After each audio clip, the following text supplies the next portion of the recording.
Hello. Welcome to Archival Adventures. I'm Anthony Wright de Hernandez, Community Collections Archivist here at Virginia Tech. And this is our weekly live stream from Newman Library on campus, where I share materials from our archives, specifically from special collections and university archives. And I'm hoping you can hear me. I'm hoping you can hear the audio, like the background, like jazz music and whatnot. And I'm hoping everything is working fine. I was literally troubleshooting until right before I went live on screen. Thank you for the caption reminder, because I did forget that amidst all of the stuffs. All right, let us test out these marbles and see if they will roll. And yes, captions are working. I don't know why I use marbles as a keyword in testing captions, but I do. So let me say hello to the people that beat me here. Hello, Key Squared, thank you so much for the resubscription. Lord Portico, thank you for being here and being all helpful and whatnot. Shadows of Life, it's good to see you. So we're gonna start the stream the way we typically do, which is reading the Land and Labor Acknowledgement from Virginia Tech, which is the university who owns the content that I'll be sharing on stream, and, you know, where I work. So we're going to pay attention to what they say they're going to do with regard to the Land and Labor Acknowledgement. So Virginia Tech acknowledges that we live and work on the Tutelo and Monacan people's homeland, and we recognize their continued relationships with their lands and waterways. We further acknowledge that legislation and practices like the Morrill Act of 1862 enabled the Commonwealth of Virginia to finance and found Virginia Tech through the forced removal of Native nations from their lands, both locally and in Western territories. We understand that honoring Native peoples without explicit material commitments falls short of our institutional responsibilities. Through sustained, transparent, and meaningful engagement with the Tutelo and Monacan peoples and other Native nations, we commit to changing the trajectory of Virginia Tech's history by increasing Indigenous student, staff, and faculty recruitment and retention, diversifying course offerings, and meeting the growing needs of all Virginia tribes and supporting their sovereignty. We must also recognize that enslaved Black people generated revenue and resources used to establish Virginia Tech and were prohibited from attending until 1953. Through inclusive VT, the institutional and individual commitment to UTPROSIM, that I may serve, in the spirit of community, diversity, and excellence, we commit to advancing a more diverse, equitable, and inclusive community. And yeah, Portico, thank you for dropping the link in chat there. I just need to drop it over here.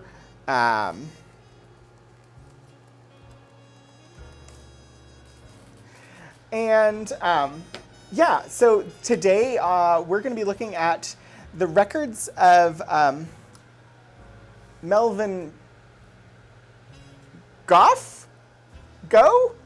We're not certain how he himself pronounced his name. The research that I've done over the last week was that this last name is typically in America, this last name is of Welsh origin and is most commonly pronounced Gough. But we do not know specifically how he pronounced it. I have not been able to locate any recordings or audio or video or anything with like diacritics or anything to tell me how he specifically pronounced the name. So I'm most likely going to default to what culturally would be the most likely pronunciation, but that does not mean that that's exactly how it was pronounced. And thank you for dropping that finding aid link. Just gonna do that over here as well. And I am gonna say, it's gonna take me 1 second. I just have to step behind the camera real quick because one of the last minute things that I had to fix broke my monitor, so I just need to get that working again. If you give me 1 moment. Two.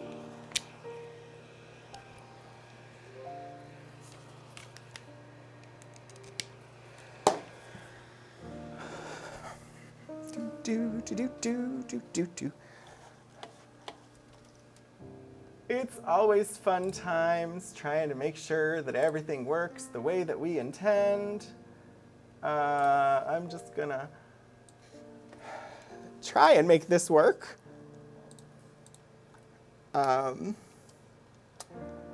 Basically, I had to completely restart a router and neglected to reload the web page that serves as my monitor. Because honestly, I didn't know it wasn't working until I actually got me on the screen. But it is working now, so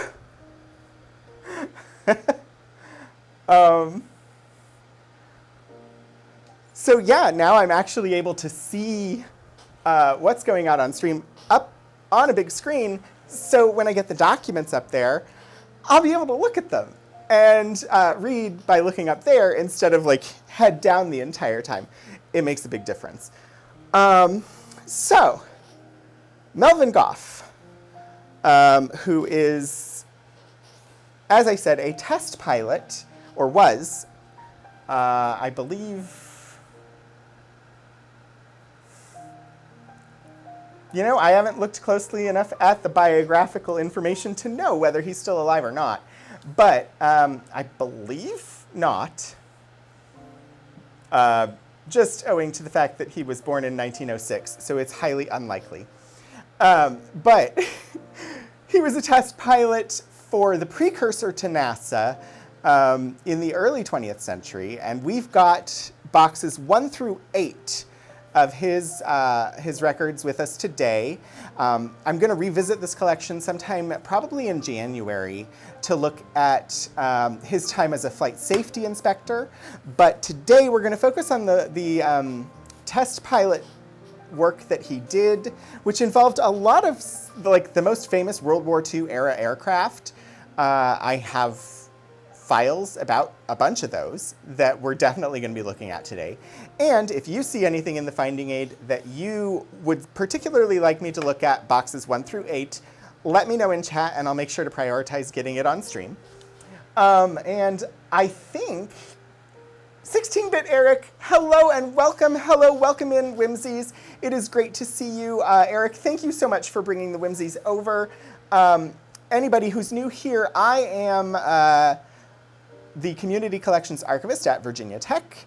And this is a weekly stream that I do sharing materials from our archives. Today we're looking at the papers of Melvin Gough, who was a test pilot and flight safety instructor. And he was active as a test pilot during World War II, and we have a bunch of records related to World War II era aircraft, a bunch of like famous ones like the Hurricane and the Spitfire, where we've got papers from when he was doing test piloting on them. He also was a flight safety instructor. I'm gonna keep that material for a later stream, probably January when that's gonna happen. But it's pretty interesting material today, so if you're at all interested in aerodynamics and aeronautical engineering, we've got some stuff for you today. And if anybody who was here was not already following 16-bit Eric, you should definitely drop a follow over to 16-bit Eric. He regularly brings the Whimsies by for this program, and we very much appreciate it. And Eric himself is a wonderful streamer, does a lot of stuff with TTRPG content, that is tabletop role-playing games if you're unfamiliar, and the VTUL Studios Twitch channel has hosted a number of TTRPGs in the past and has plans to hopefully do some more this coming school year. So if you're at all interested in learning more about tabletop role-playing games, you should definitely follow 16-bit Eric, or honestly, if you're just looking to follow some really great people. So let me say hello to the people that came by. Let's see. Oh, thank you, Key Squared. Yeah, 1994. Iron Trout, welcome and hello. Yes, Virginia Tech. That is where I'm located. I'm sitting right now in Newman Library on campus. We are hot and humid today with rain, thunderstorms. Actually, I should preface, if I lose power or internet due to the weather, I don't know if I'll be able to make it back online. We have severe thunderstorm watch and a flood watch right now, so just a heads up there. Abyssal, hello. Good morning to you, Abyssal. Ooh, we've already got a request. Shadows of Life would like box 2, folders 38 to 40, the test report on the amphibian 9401. We will definitely go there. Oh, you couldn't sleep, so you get to catch an archive stream. That's awesome. I'm getting the storm that killed your power on Monday. Or possibly for Ember Squad, which is a game that Eric GM'd. Yes, okay, so just as a heads up, well, so far it's fine. It's just a watch. They haven't issued a warning. So I'm being very dismissive, but there has been a lot of disrupted weather in this region, most of it a bit further southwest of me. I had highlighted as items, just if you're looking at the finding aid, items that I would plan to try and get to today unless we get other specific requests. The Moss Supercharger, there's a folder of sketches of airplanes, a folder on the National Air Races, a folder on the Brewster, the folders on the Spitfire and the Hurricane, and then there was one called Helicopter Notes that I thought sounded interesting.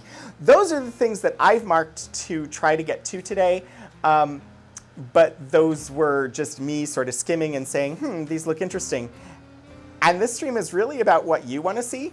So if you do see things listed that you want me to prioritize for stream, do let me know, because I will make every effort to do that. There's no way we get through 8 boxes of material in 2 hours. All right, I'm going to switch this to the document camera. Also, I did see that there was a new follow, Iron Trout. Thank you for following. I just was really slow on the uptake of actually saying thank you. So here's a top-down view of one of the archival boxes. This has been out in our offsite storage, which is, we're limited on space. I don't know specifically why this collection is in offsite storage, because it gets used quite a bit, actually. But I want to make sure I grab folders 38 to 40 from this box, because those were requested by by Shadows of Life. I was like, I know I saw them. Okay, got those. There are a lot of folders of photographs. A lot of them are just labeled miscellaneous. And so we can look at them. I don't know what's going to be in them. And some of the other items where it specifically identifies a type of airplane have photos as well. So we could have more than 2 hours. We always could, and there's, like I said, I'm already planning to come back to this collection in January. If we feel there's more test pilot stuff to look at, I can plan for a supplemental test pilot material stream on this collection in the future as well. I found that when I do back-to-back on the same collection, viewership falls. So I'd like to space them out. So it won't be next week, but I have no problems coming back and focusing again on like the test pilot material in this collection. Helicopter notes, interesting, as well as aircraft sketches. Did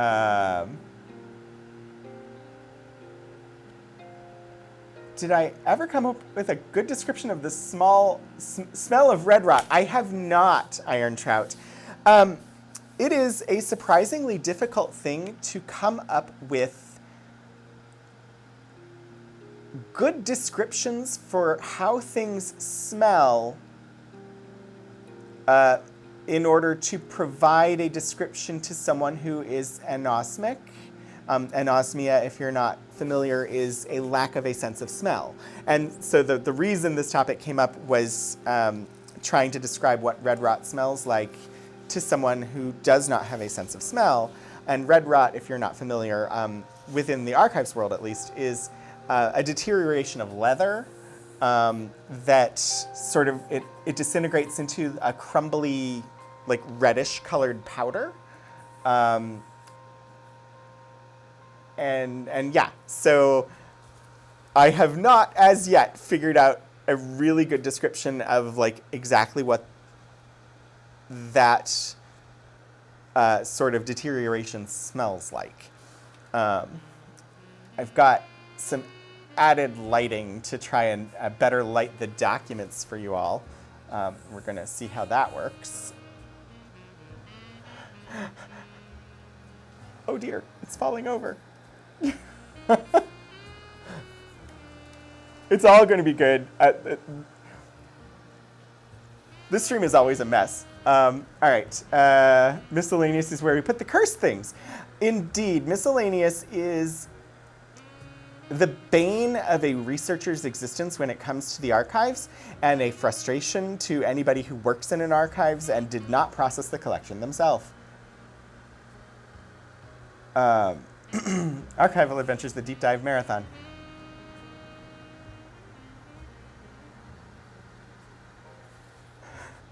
Words about smell that aren't other smells is very hard indeed. So trying to describe a smell for someone who does not have a sense of smell is a difficult thing. And basically I just need to think about it some more. So we're starting with box 2, folders 38 to 40. And this is test reports amphibian. So we can see here, this is what it looks like just initially inside the folder. Abyssal, thank you. Also, you may note in chat there is now a link that is popping up from Moobot occasionally, asking if you wouldn't mind take a couple of minutes and asking you to do a quick survey. I think it's like 5 questions or 6 questions about this stream, just to get some feedback. It's a thing I do for work, so having actual like feedback data helps me to make sure that I can continue doing it, but also it gives me some information on how to improve it and overall make the experience better all around. So yeah, and there it is. So you don't have to do it now, but that'll be there every stream, and if at some point you feel inclined to take that quick survey, it'd be wonderful.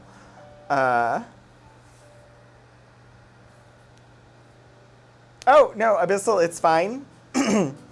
Internet delays, when you're receiving a broadcast from across the world, I imagine are multiple seconds in length, considering that it can be 3 seconds before I see on the screen up there what I do down here. All right. So I've got this ready. It's going to sit there. I'm going to actually give you a little biographical information on Melvin Gough from the finding aid, because we never got to that. Note to self, read more Green Lantern, but now not Hal Jordan. Okay, Shadows. Okay. I do enjoy some Green Lantern. I haven't had enough time to read lots of it, so I don't know all the different ones. Melvin N. Gough was born in Washington, D.C. in 1906.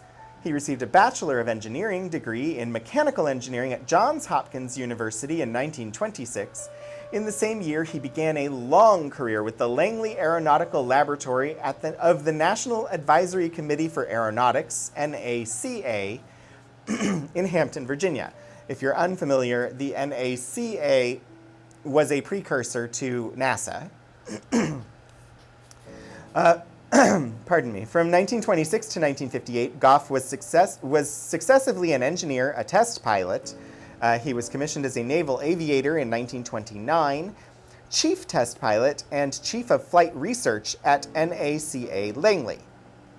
When the NACA became the National Aeronautics and Space Administration in 1958, Gough transferred to Cape Canaveral, where he was director for NASA operations at the Atlantic Missile Range for 2 years. In 1960, he became director of the Bureau of Safety for the Civil Aeronautics Board. From 1962 to 1964, he was director of aircraft development of the Federal Aviation Agency, retiring from government service in 1964. He died on March 6, 1994. And then there's a listing of his professional organization memberships. The collection itself, what we have broadly, covers 1919 to 1971, includes a wide variety of materials reflecting his career as a test pilot, NACA administrator, and flight safety investigator, especially rich in materials from his years at Langley, and equally rich on the topics of aviation safety and accident investigation procedures.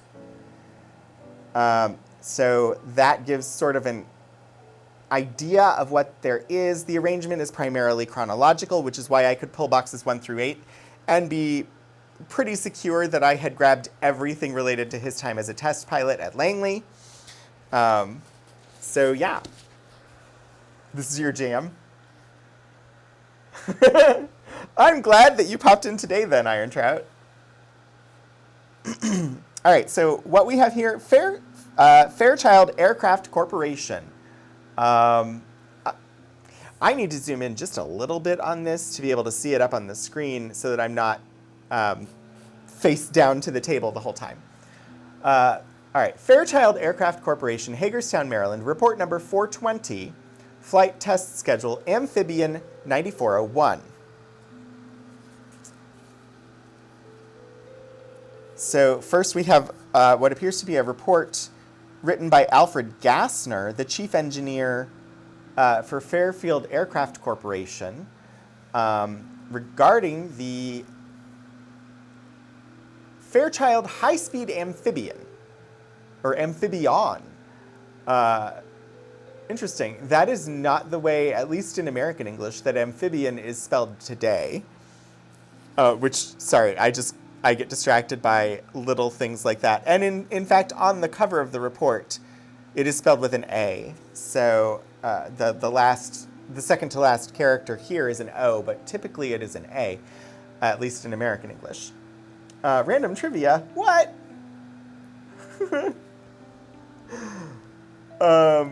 Something about grazing sharks? The internet is still magic. The cable that carries most of your internet literally runs along the seafloor, and one of your biggest threats is a specific breed of grazing sharks. Amazing. Absolutely amazing.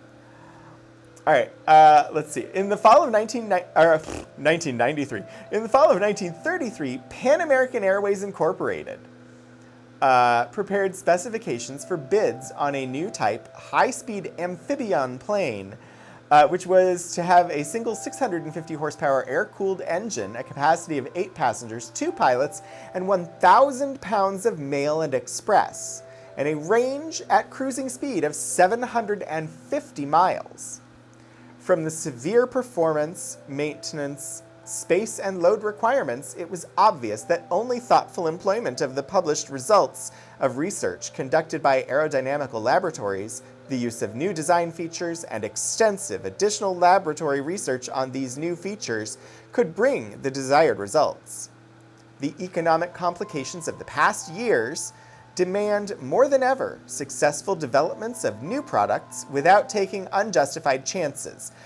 If you're not familiar, the economic complications of the past years referred to there is referring to the start of what in America was referred to as the Great Depression.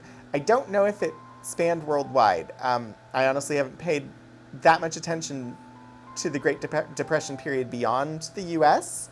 But this would have followed the stock market crash at the end of 1929, the crash of the New York stock market, and the economic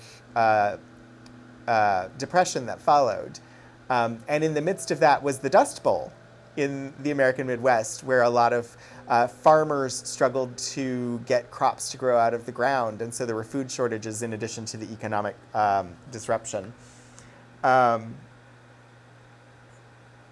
Might have been part of the naming convention. It seems like it was possibly a brand name spelling of amphibian to indicate that it was an amphibious aircraft in some fashion, but also, which we haven't gotten to, but I'm assuming that is the case. I'm assuming this is a water landing plane, but I don't know because there's no landing gear depicted on the illustrations here. So we'll find out. I'm not familiar with this airplane myself. Europe was also not a fun place at the time. I'm not surprised. This is especially true of the airplane industry, where the ratio of gross production sales value to development expenditures, blah, blah, blah. We're getting into like corporate speak for the economic status of the industry and sales figures and things like that, because this is a report for the airline company. We have an original layout of the amphibian. It says compare with figure 6, which is not on this page.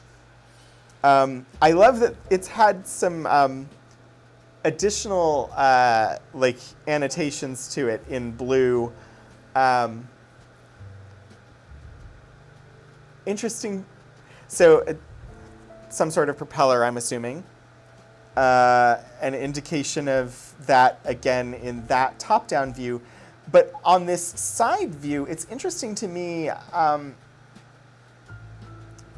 that sort of indicates that they think maybe there should be a different mounting for it or a different shape for the mounting.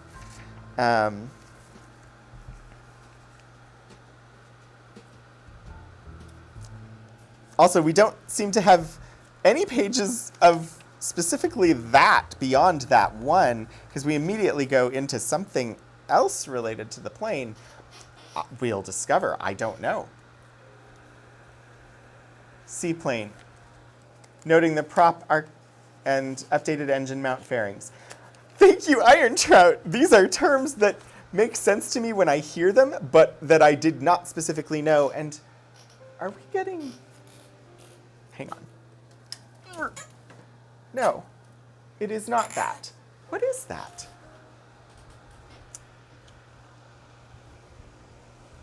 Oh, I found it. Ha! Sorry. I was like, what's in the frame?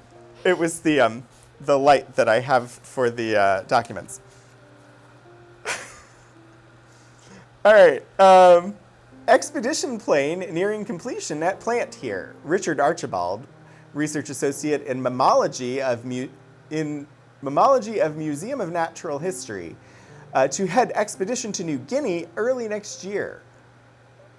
Flying tests are expected to begin here soon for the new Fairchild amphibian plane, now nearing completion at the local plant of Fairchild Aircraft Corporation, which will be used in an expedition to New Guinea the early part of next year. I'm going to try and zoom in a little. I love that we have this new camera that actually does like zooming and has some presets and keeps everything in focus. Thank you, Abyssal. All right, so they're going to take an expedition to New Guinea on the new, in the new amphibian plane.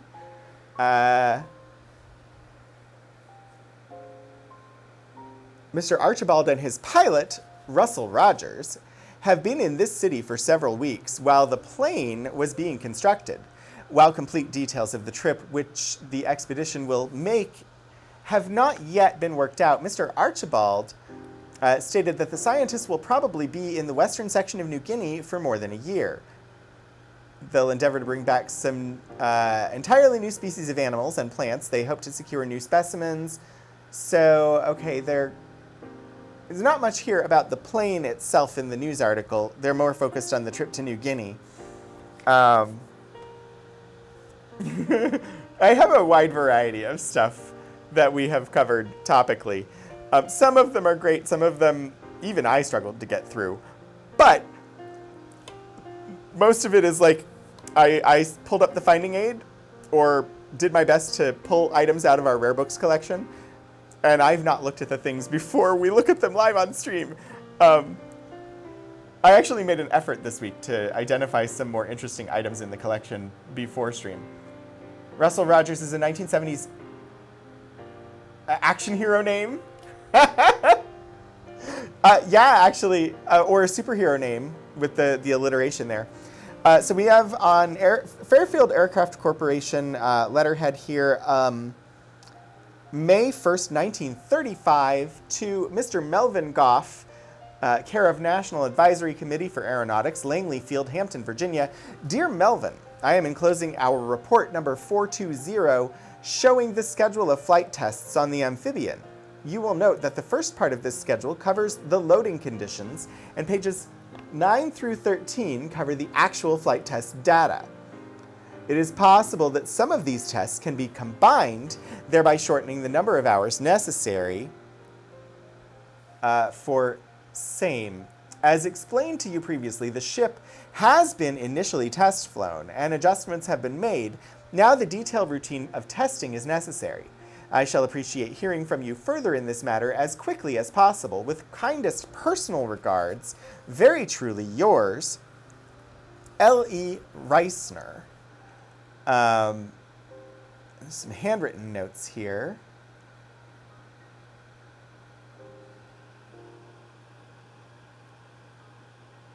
Visit plan May 435, C. L.E. Reisner.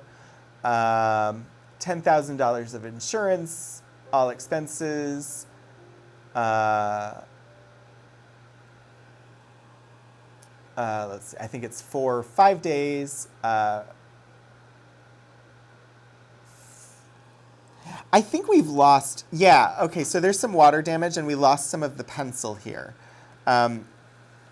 So I think these were probably cost estimates for expenses for the 5 days and then expenses for the every day thereafter. That's a guess, because this void is water damage or some sort of moisture damage. Ability to leave when necessary, possible airplane transportation. May 6, 1935, Dr. Lewis okays, call Hardman to have Reisner get me. Wait.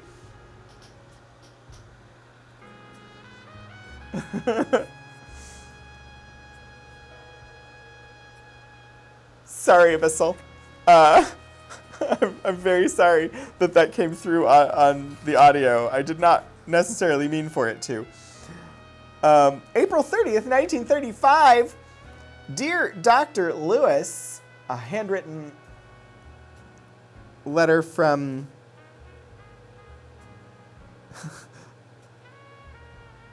interesting. We'll look at the signature in a second, but it's from Melvin Gough. After having talked with Mr. Reed this afternoon and showing him the something correspondence, enclosed correspondence, he suggested that I invite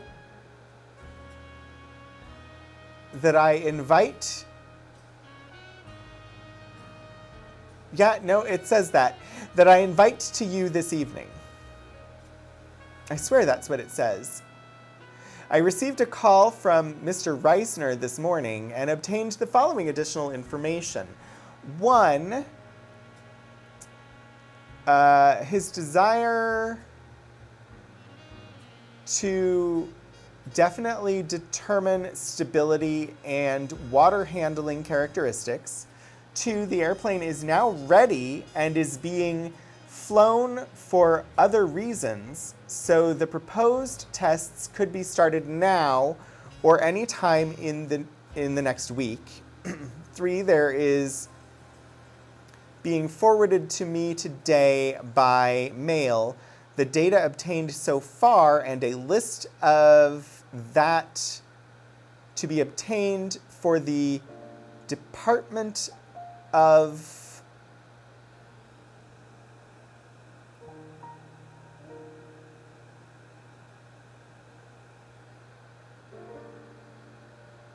I'm not sure. Again, that spot has a little bit of moisture damage and I'm losing just enough of the lines that I'm really not making out what that word is. So Department of something. Hi, Mix Harry Ann. How are you today?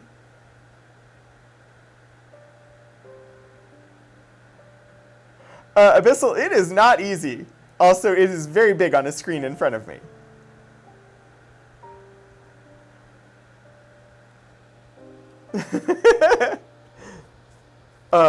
Doing the testing after they... So, yeah, it's being flown, but it's still new, and they did mention that there had already been some flight testing done, but apparently they still want more, which makes sense, I suppose. Let's see. There was no good method for asking a time estimate, but any time that I could give them would be appreciated. 5, all the flying done so far has been done at Hagerstown. The water tests will be conducted at Baltimore. The nature of the work of at the hangar at the present time is such that Mr. Crowley has said he would approve my taking leave starting Monday, May 6th. I would very much appreciate being permitted to make this contact and would, as in the past, furnish the committee complete confidentiality of my, or complete, it's definitely confidential. I'm uncertain Anyway, complete confidential of my activities. I'm not certain, there's something missing there, but I'm not sure what it is. Very truly yours. Mel Gough, I don't even know. We had enough of a hard time trying to figure out how to spell his last name when it had all the letters, but he signed it without the H. Anyways, it's Mel Gough. So you're doing well, just water damaging the dishes. The aircraft will do initial testing with the company, then the Navy, Air Force, etc. will do configuration testing. Essentially, yeah, this airplane was in beta. The F-18EF were still in beta when we sent them to the fleet. Wow. Yeah, I guess I always would have assumed that the things would have been fully tested beforehand, but, you know, they issue patches all the time after a plane crashes, and they issue a flight safety advisory, some of which, or well, I think most of which are optional. The carriers don't have to implement them. But those are essentially like patches of like, this crash was caused by this. If you install a cover over this control, it won't happen anymore. That would be a patch. All right, we have a letter from April 27th, 1935. Mr. Melvin Gough, Dear Melvin, received on April 29th, so 2 days later. Remarkably faster than the mail moves today. Dear Melvin, I am wondering if it would be possible for you to get away from the NACA for 2 or 3 weeks or longer in order to do some flight test work for us on our Pan American amphibian. The ship has been initially test flown and is generally satisfactory, but I am personally anxious to get a better class of data than what we are getting at the present time. So yeah, that was, I think we had seen possibly that exact letter before, but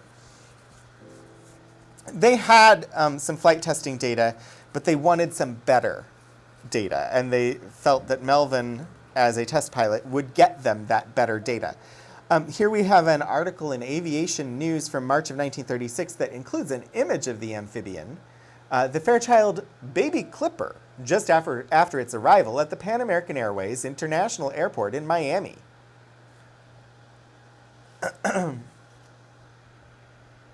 Beta notes. Amphibious mode would be more pleasant without trout circling the plane's ankles. Please consider. I don't know that was in there anywhere, but...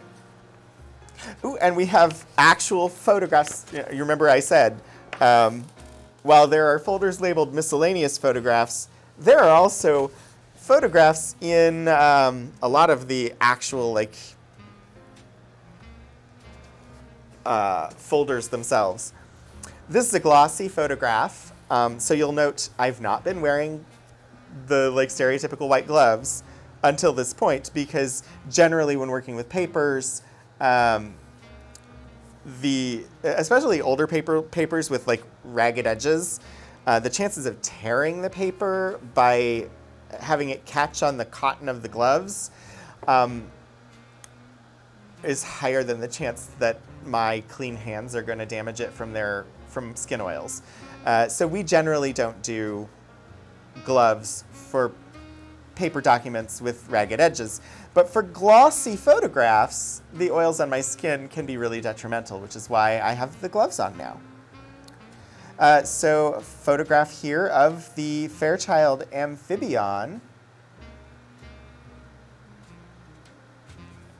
There are definitely still like small town airfields that look like that today. I do not know where this is. I'll check the back and see if it says, and it does not. So I don't have a location on this, but it seems like a small airfield. Like there's a farm out in the background here.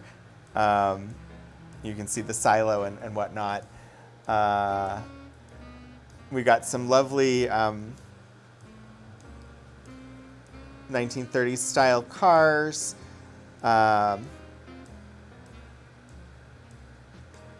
Yeah, it's just an interesting looking plane. So it has wheels, and the wheels are for landing on land.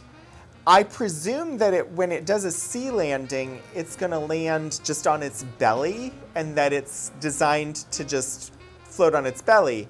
And the propeller is up high to prevent it from getting waterlogged, I presume, because normally at this time, it was still really common to have the engines mounted under the wings. So sticking one up on top keeps it out away from the water. Hi, Hannah. It looks like a couple of small airfields near you. Yeah, that makes total sense. Yes, they were doing the testing in Hagerstown, and so this could be Hagerstown, Maryland. They were going to do further testing in Baltimore for the water aspects of the testing. You've taken off from somewhere like that in New Zealand?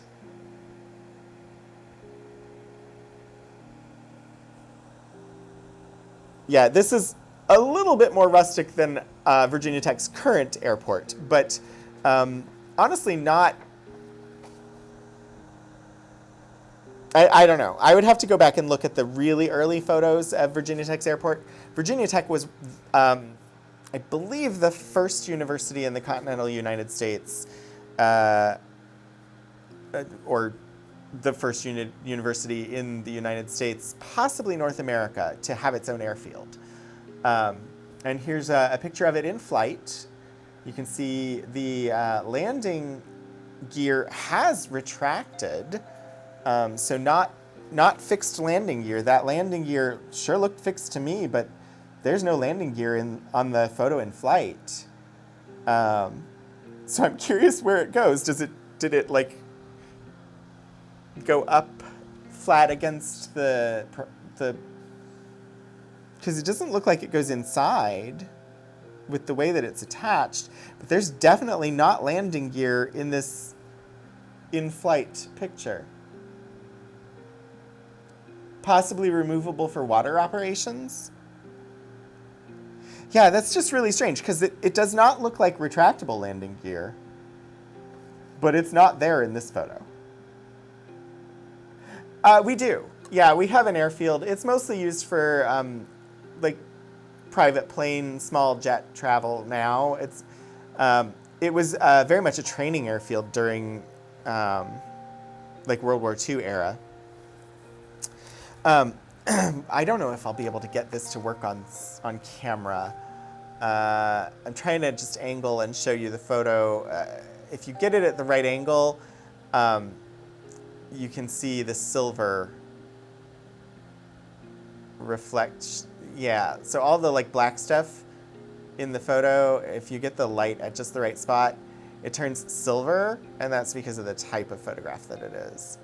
I'm not an expert on the types of photographs. I just know a lot of times silver was used in the developing process, or variations of silver in earlier photography. I don't know the specific photographic process that was common in the 30s. It just caught my eye when I was looking at it. All right. Tailspin Tommy, Flying Club. A comic featuring the plane. Fairchild Amphibian, 2 pilots, 8 passengers. Next week, Fleetwing's Seabird. For detailed specifications of this plane, send 3-cent stamp with your name and address to Tailspin Tommy Flying Club, room 711, 247 West 43rd Street, New York, New York.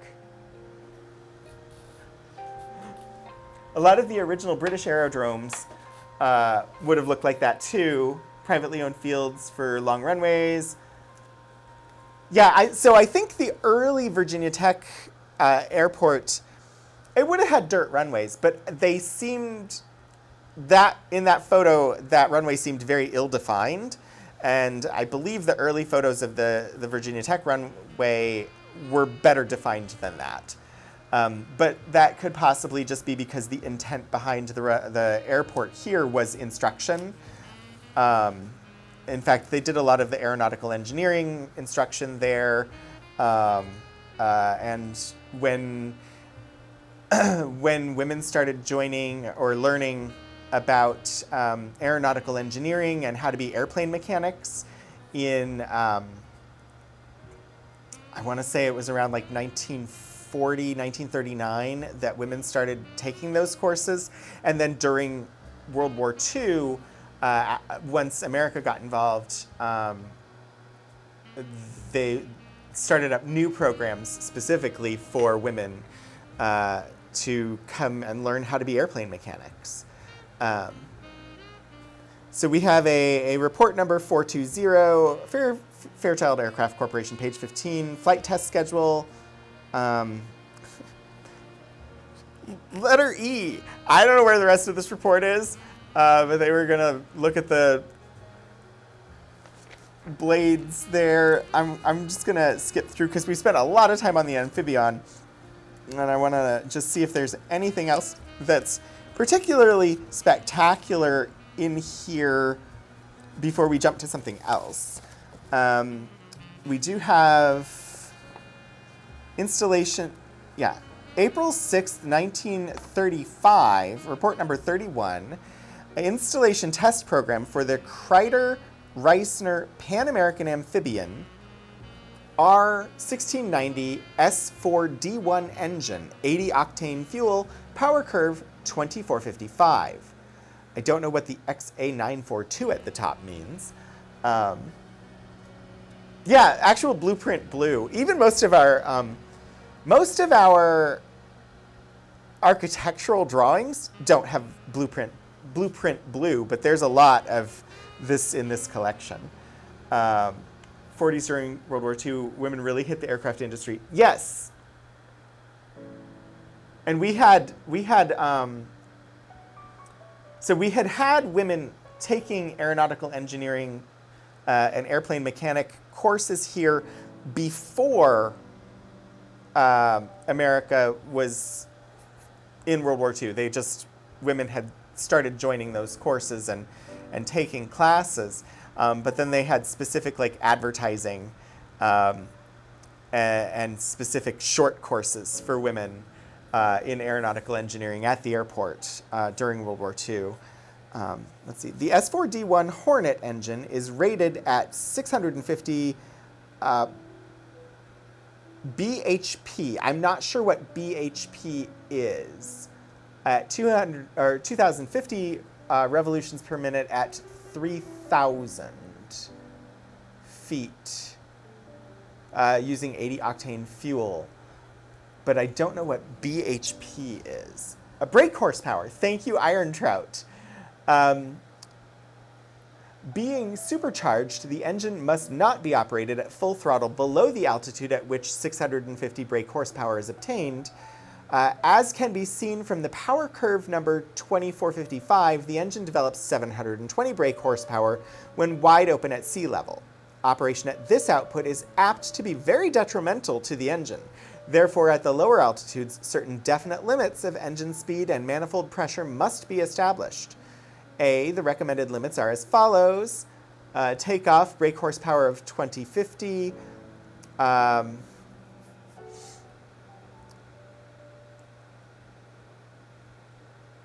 not certain what these abbreviations are. Hopefully, you all can help me. Manual pressure, initial something. I'm trying here, but man press in hug 33. Note, immediately after takeoff, the throttles should be closed sufficiently to lower the manifold pressure. Okay, so it's manifold pressure to 32.5 inches. I don't know what the abbreviation HG is. It's barometric pressure. Interesting. I did not know HG was an abbreviation for barometric pressure. And in being inches. So manifold pressure, inches of barometric pressure. is what that is. All right.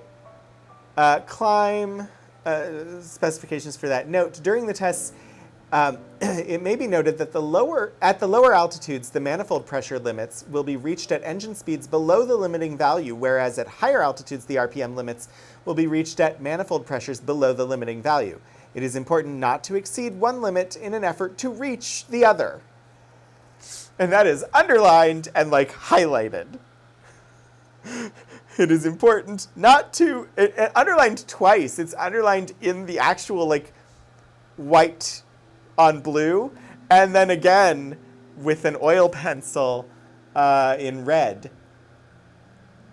Use of mixture control. Except for cruising at 75% of rated power or less, the mixture control should never be leaned more than necessary to obtain smooth operation of the engines. Okay. For the contractors, high-speed performance testing only, permissible if found absolutely necessary to operate at rich best power at full throttle. So some additional notes on engine temperature limits and things like that for this aircraft. These are really interesting.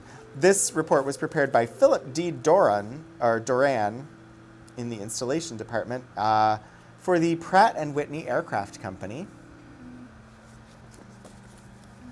Please, Steve, please stop making me repeat this. Fuel mixture is one of the engine controls on piston-driven planes. See, I don't know a whole lot about small aircraft.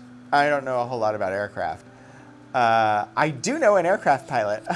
My brother-in-law is an aircraft pilot. I think he still flies for Spirit at present. May 8th, 1935, Pan American amphibian flight tests. Mr. Melvin Gough is starting May 9th to flight test. Copies of the reports will be sent to Gassner. Under no circumstances are any alterations or changes to be made during this flight test period by anyone, except by obtaining an okay on the order from this office. Don't fiddle with the plane. We're trying to get accurate test results.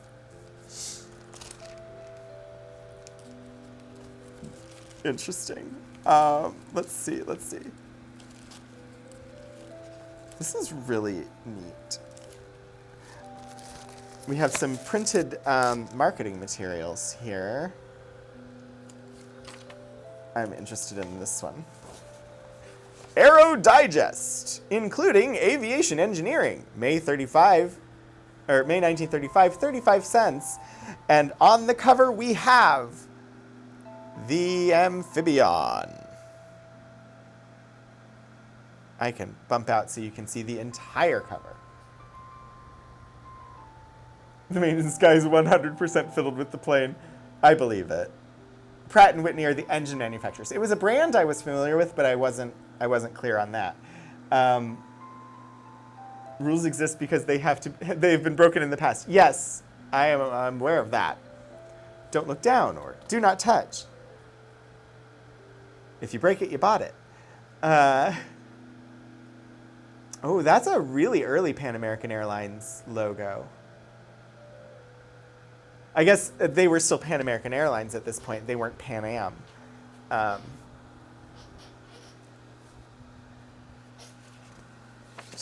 Okay, I have spent a lot of time on this one airplane, and there's a lot more in here. I am going to at least let us take a quick gander.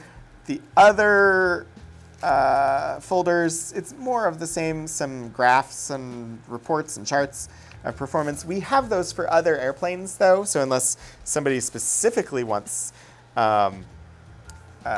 testing results for the amphibian, and honestly, with this much material, we could do an entire stream just looking at the test pilot reports for the amphibian,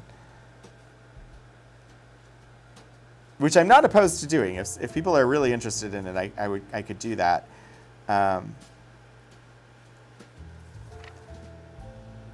because it's possible we have other materials than just what's in this collection about this specific aircraft. We did a stream. I'll have to double check the date, but earlier this year we did a stream looking at essentially like marketing materials, brochures for aircraft. I know we looked at an amphibious or a seaplane in that stream too. Hamilton Standard constant speed controllable pitch propeller. So there's stuff about the propellers, the engines, the fuel mixture, the performance handling, just all aspects of the plane that get covered in these. We have a report here. Flight test report number 38, XA942 amphibian by Melvin N. Gough test pilot, September 9th, 1935. The results of the last flight indicated that the high pitch position of the propeller was restricted by the counterweight stops before the full range of the RPM governor was reached. It was decided to increase the pitch range. Inspection revealed all stops to be contacting and properly set for a range of 16 degrees to 24 degrees. This was increased to 16 degrees to 26 degrees, the maximum possible. There was some evidence of slight rubbing of the pitch change control cylinder on the shaft extension. Although all stops were very accurately set, there was still a slight wobble in the cylinder when the engine was run up. The purpose of this test was to make level flight runs at various boost pressures and 2,000 revolutions per minute at 2,000, 5,000, and 9,600 feet pressure altitudes. In addition, the existing conditions were to be noted at each altitude when the automatic mixture control was set in the cruising position. Each of these latter runs were to be maintained sufficiently long to allow all temperatures to stabilize and be recorded. Before starting the engine, all instruments were checked as follows. The conditions on the ground were... I like the introductions and the conclusions. We could dig into the data, but I won't understand it. Let's see. It now appears that the revolutions per minute control properly cares for the extreme range limit of pitch adjustment allowed by the propeller counterweight stops, and the control lever range is centered on the quadrant, which may be reduced in size and definitely marked if desired. It would be useful if some micrometer adjustment were incorporated in the mechanical arrangement. The noise level, both in and out of the airplane, is quite normal. Throughout the entire flight, the airplane was exceptionally free of vibration. A few notes regarding the general vibration problem are worth mentioning. Interesting. So this whole report is particularly about aspects related to the propeller and performance of that. Oh, Iron Trout, thank you so much for the Prime subscription. Oh, geez, Shadows, I'm sorry. I do not control ads, and I will hydrate. Thank you, Lord Portico. Yeah, I have no control over the ads, other than if I remember to run them, I can make them go away for like pre-roll ads, meaning when somebody first comes to the channel.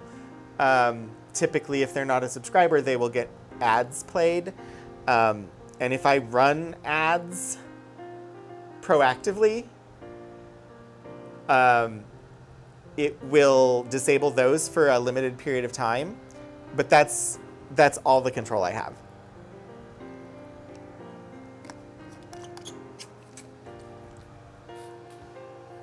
And I have to actually plan for and take the time to proactively play ads, which hasn't been worth it in the past. So I am going to move on to additional items.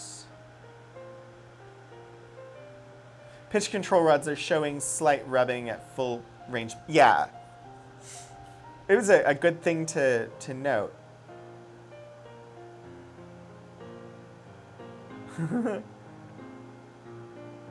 All All right.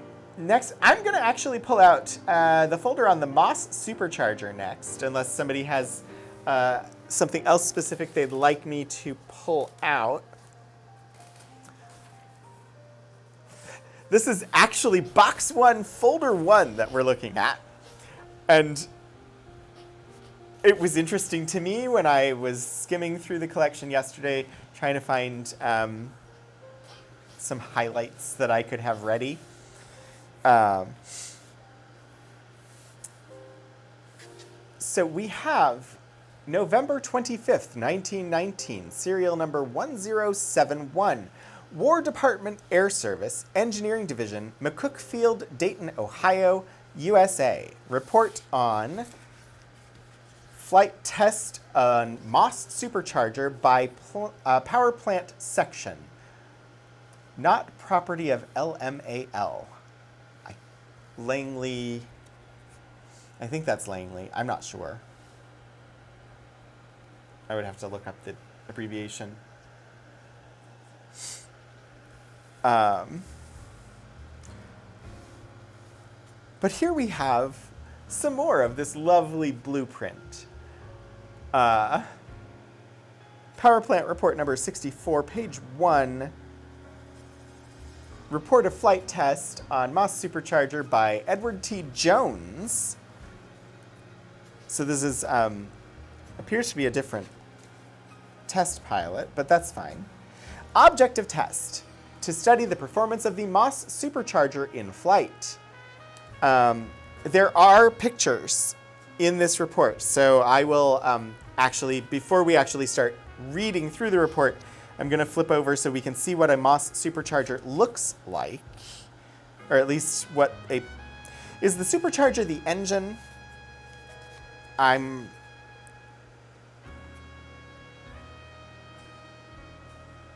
think it's probably the engine that is the Supercharger, but I'm not 100% certain. But so we have some photos here.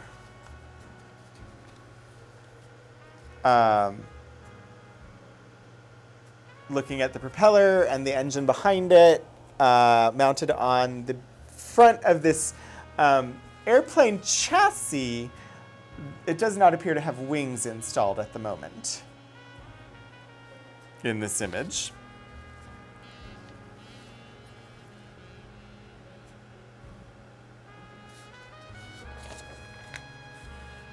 And then we have same chassis. Again, no wings. So I'm pretty sure that this is a test on the engine. Supercharger is something that blends... Oh, okay. So it's something that blends the fuel-air, so the fuel-to-air mixture, to burn more effectively in the engine using the horsepower or torque. So not specifically, like not the entire engine, but a part in the engine. Got it. So this would be a testing rig, a stationary testing rig, which is why it is a wingless aircraft.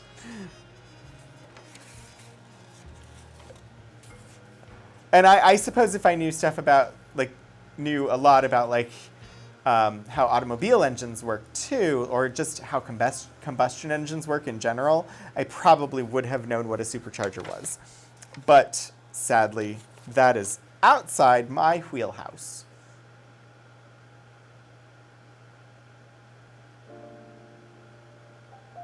These are just...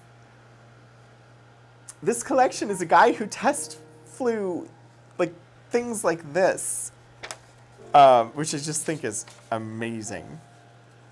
This was still early days for air travel or air flight, just flying. Humans being able to get in a contraption and get up into the air. This was still new. Very experimental plane test. Engine, no wings. It was a short test. Lighter colored circular thing on the front of the engine is this. Got it. Okay, so here's the full entire engine. Move up. So this is the engine. So it's just this circular piece on the front. that is lighter in color. Thank you. I'm so glad that we happen to have someone in chat today who understands airplane engineering and mechanics.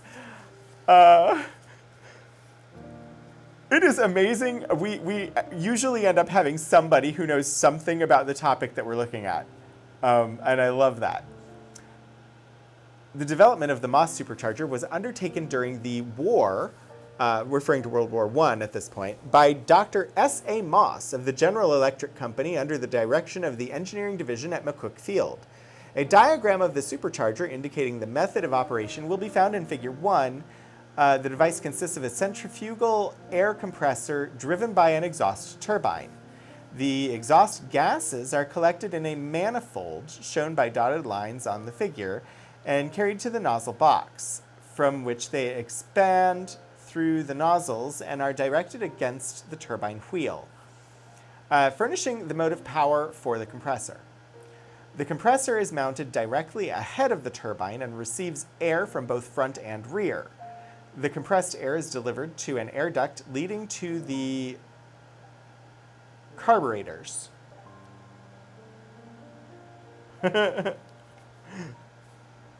I do like the chaos emote. I'm glad that I have that one.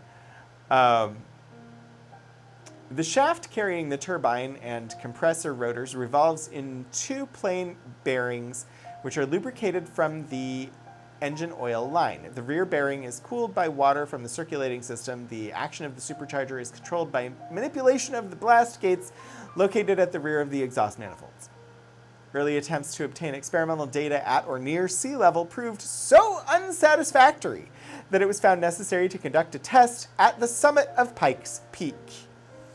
This altitude, approximately 14,000 feet, made it possible to operate under conditions sufficiently near those contemplated in the design to permit fairly definite conclusions to be drawn as to the mechanical and thermodynamic performance of the device.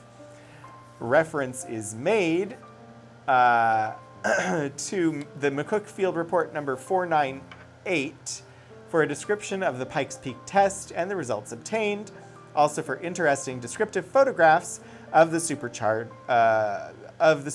which are not reproduced in this report. This test indicated that with a few slight alterations, the supercharger could be expected to give excellent results in flight. Plans were accordingly made to proceed with flight tests as soon as the necessary arrangements could be made. However, the suspension of hostilities was followed by a period of uncertainty as to the future, during which all further work on the development of superchargers was abandoned.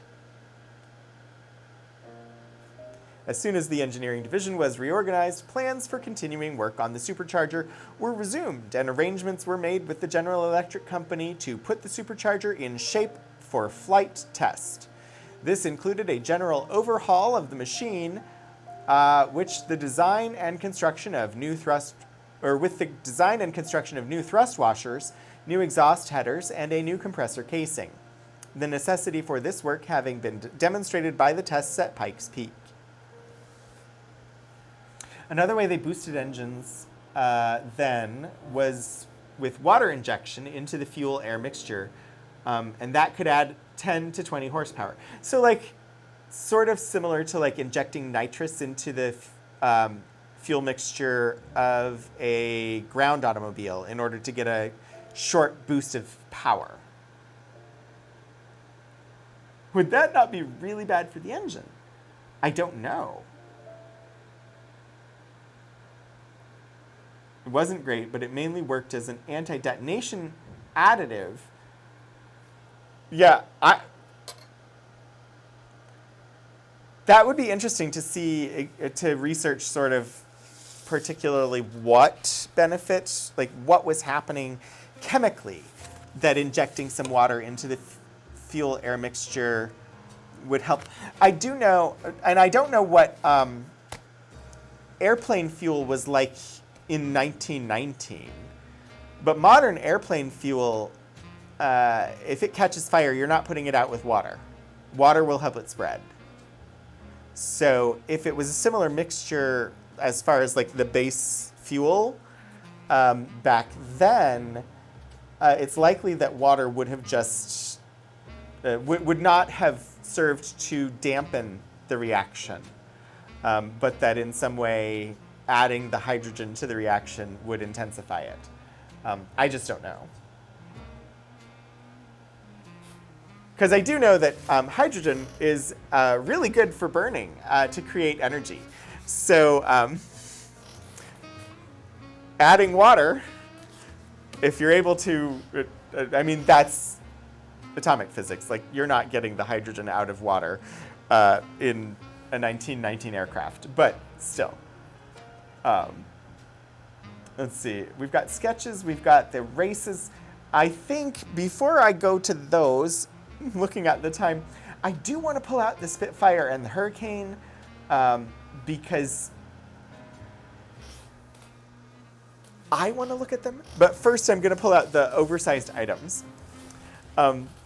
Sorry, I don't actually remember the names of like American aircraft from World War II, but I know the names of British aircraft from World War II, and the Spitfire and the Hurricane are both really famous World War II British aircraft, and so I'm excited to kind of look at them. And unless you all like object and are like, no, we don't want to see them, I'm gonna go there next, I think. So inconsistency with oversized items is a thing. This collection was processed back in the 90s, or back in the 80s. Processing of this collection was finished in 1990. And so we have some oversized items here. That is as far out as this camera wants to zoom. And it doesn't need to be that far out.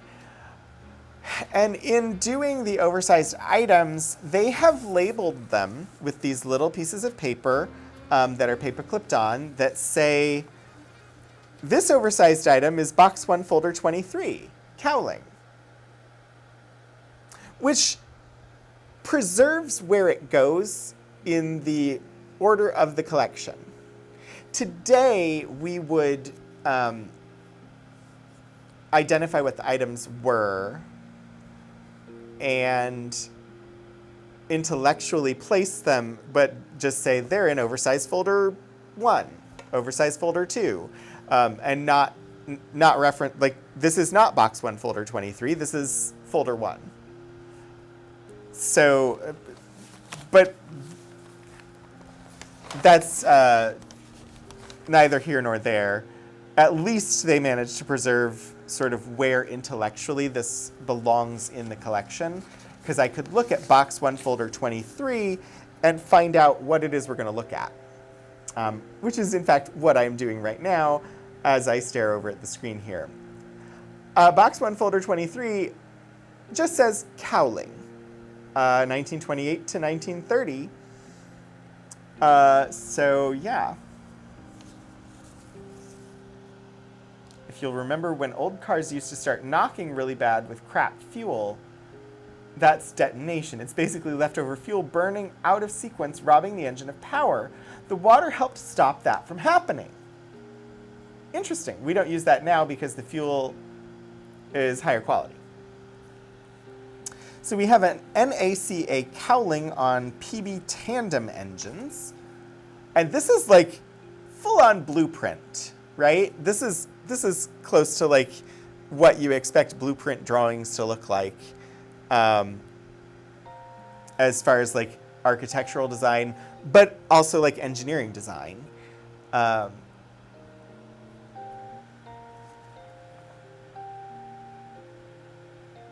so this is marked as NACA, so that would have been, as I said at the beginning of stream, the precursor to NASA. Let's see. Tests on J5 engine indicate a max of 25 degrees Fahrenheit temp increase in air passing through Cowling. So only a 0.25% increase in the air temperature airflow with NACA Cowling on PB tandem engines, geared 1860 PNW, Pratt and Whitney. I was like, I know this one. I know it. It just took a second for my brain to get there. J5 is an early jet engine.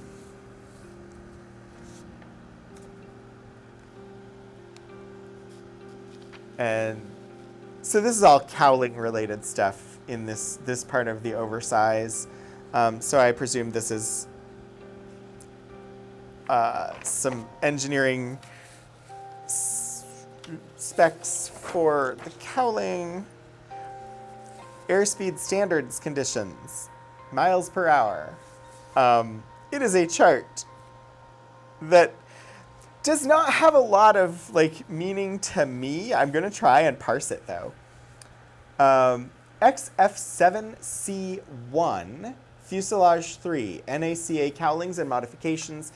Same conditions for all tests. Weight approximately 2,734 pounds. Airspeed head mounted on boom from right lower wing.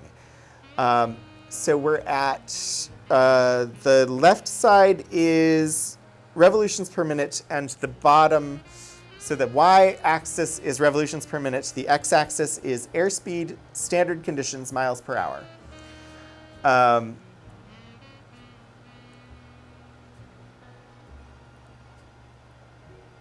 And so I still am not really understanding what I'm looking at, but, oh, it's not?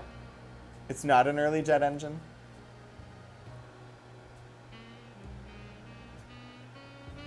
So we have at full throttle a climb to 11,000 feet in 10 minutes. Revolutions per minute and airspeed meet here on the chart. Full throttle climb 12,100 feet in 10 minutes, or without boom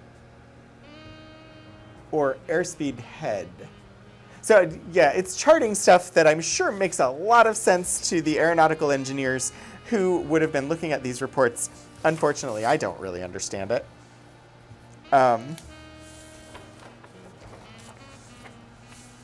it's all about the cowling, and here we have a drawing of, like an engineering drawing of the cowling, part of the airplane.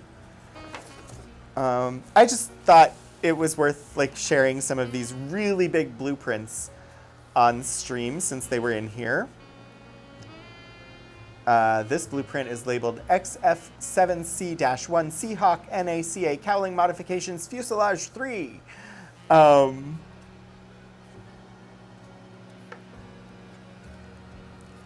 So we have some of this stuff, and if there was somebody that was really interested in these materials or these specific planes, this is a really cool collection. Also, just I like looking at them because they're kind of like art. I don't understand what they mean engineering-wise, but they're really cool. NACA is American, and jet engines are British. Some silica, yeah. I mean, eventually you get jet engines.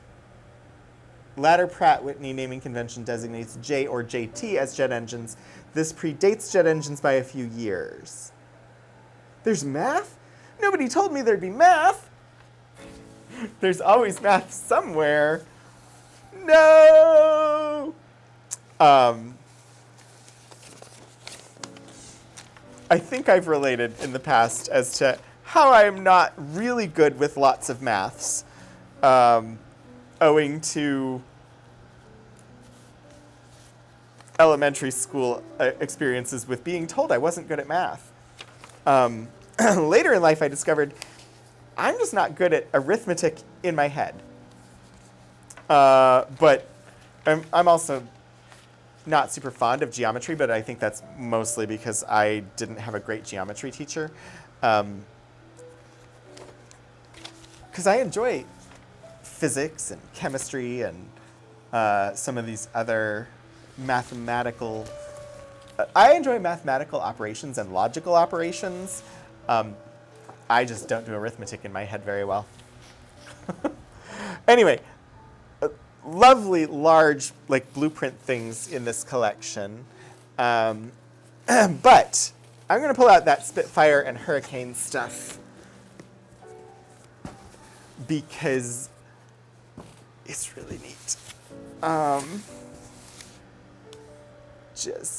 And it's both together because they're kind of interleaved. Box 4, folders 10 through 12. 10, 11, and 12. We also have the Martin in here, the Martin B26. There's a folder in here on supersonic air flight. One about just helicopters. There's the Thunderbolt. I think I've heard of the Thunderbolt. Helicopter notes, the Brewster. There's an earlier one about the Brewster. The Mosquito. I think I'm just going to pull a bunch of stuff out of box 4. Box 4 seems to be interesting. We may spend the rest of the stream on box 4. Whoops. There are 2 tables. I went to push this onto the other one, and they're not perfectly aligned. 1 second. Just remove the gap. Mind the gap! All right, there we go. The Mosquito, please. Yeah, we can do that. Oops. This setup is still relatively new. I'm still getting used to it. Wait, redacts a cynical education argument.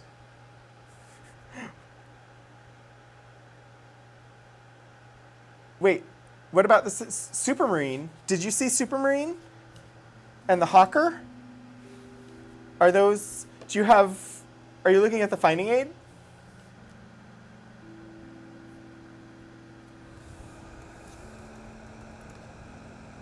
I don't have the Supermarine mentioned. Hawker. I don't have them mentioned by name. Are those some of the ones that I listed by number? Yeah, we'll look at the Mosquito next. Oh, manufacturers. Gotcha.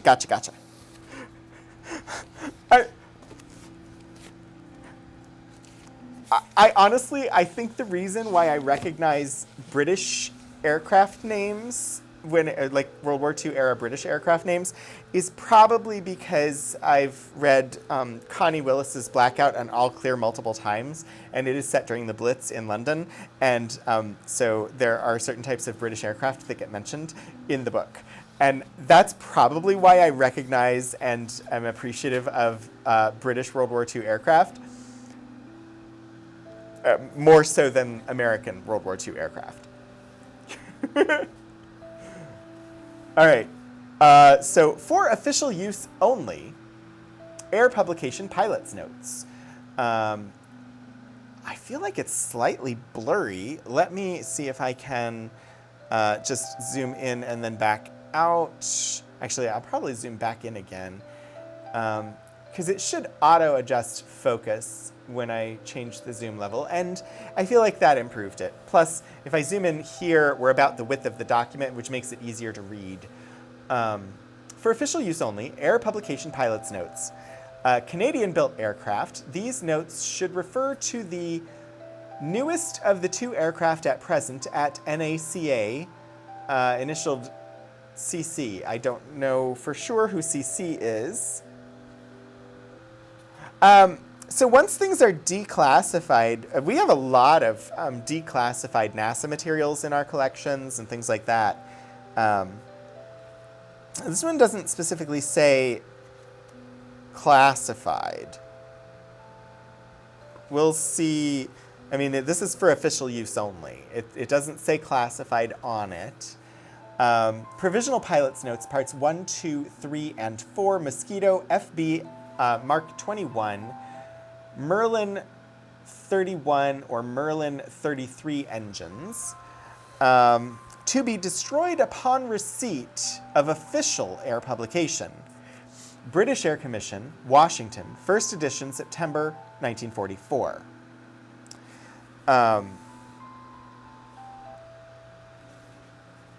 but yeah, because usually if it had been classified, it would say classified. It will say the level of secrecy on the cover of the report.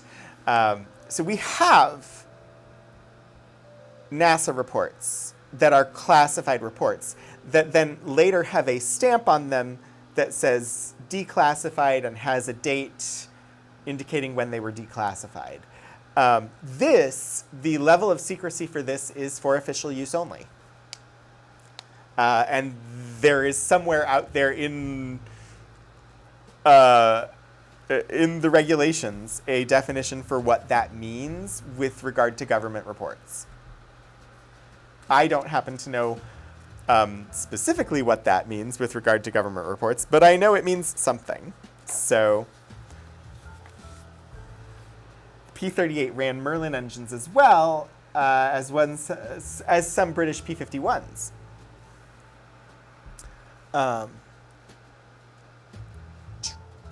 Okay. Let's see. I'm dancing while I check the chat because I try to make sure I pay attention to the library's Twitch channel chat. It doesn't often have chatters, but I try to make sure I check in case there is one. Incidentally, we are getting ever closer to being able to actually activate affiliate status on the library's channel, in which case we'll get emotes. We've passed through multiple barriers of approvals. Legal approved it, and then it got approved by some people at Foundation, and then we ran into another stumbling block. The problem is you cannot become an affiliate and get the rewards like the emotes and stuff like that without enabling subscriptions and bits. And it is accepting the money and where it goes that are the problem that is preventing us from activating affiliate status because of the type of organization that we are. So there's some hope that Twitch has made signals about they're starting to do some official partnering with like charity organizations and things like that. And so if they end up working with nonprofits and getting something in place where nonprofit type organizations can be affiliates, and yeah, so there's still some work to do there, but we're getting closer. Anyway, so fuel and oil systems on the Mosquito FB Mark 21 aircraft. We have the fuel tanks, 2 center wing tanks, 4 inner wing tanks, and 4 outer wing tanks. The center and inner tanks can constitute the main supply. The outer wing tanks, the outer wing supply. Fuel capacities. They give some estimates there. Those are in IMP gals. Is that imperial gallons? I'm gonna just check. I want to see if there are other folders or if this is the only folder on the Mosquito. It is the only folder labeled as on the Mosquito. So unless these reports have images in them, I don't have images of the Mosquito likely.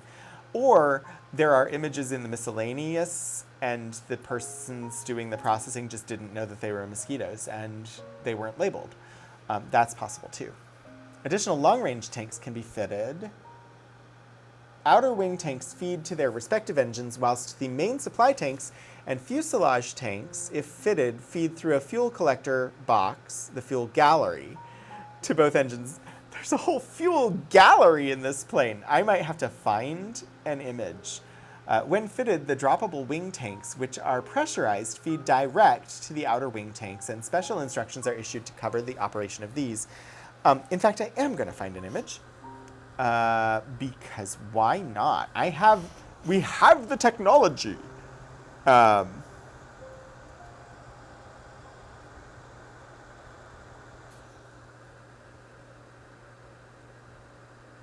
Oh, it's the de Havilland Mosquito.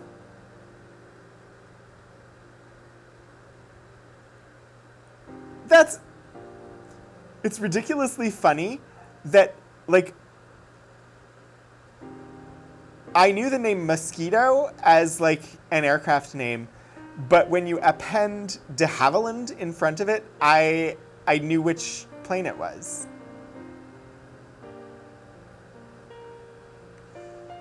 So just calling it a Mosquito meant a little bit to me.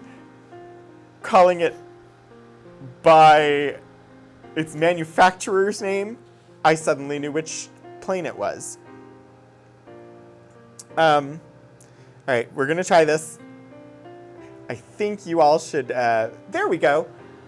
There's an image of the de Havilland Mosquito. This is the Royal Air Force de Havilland Mosquito B 16 in flight.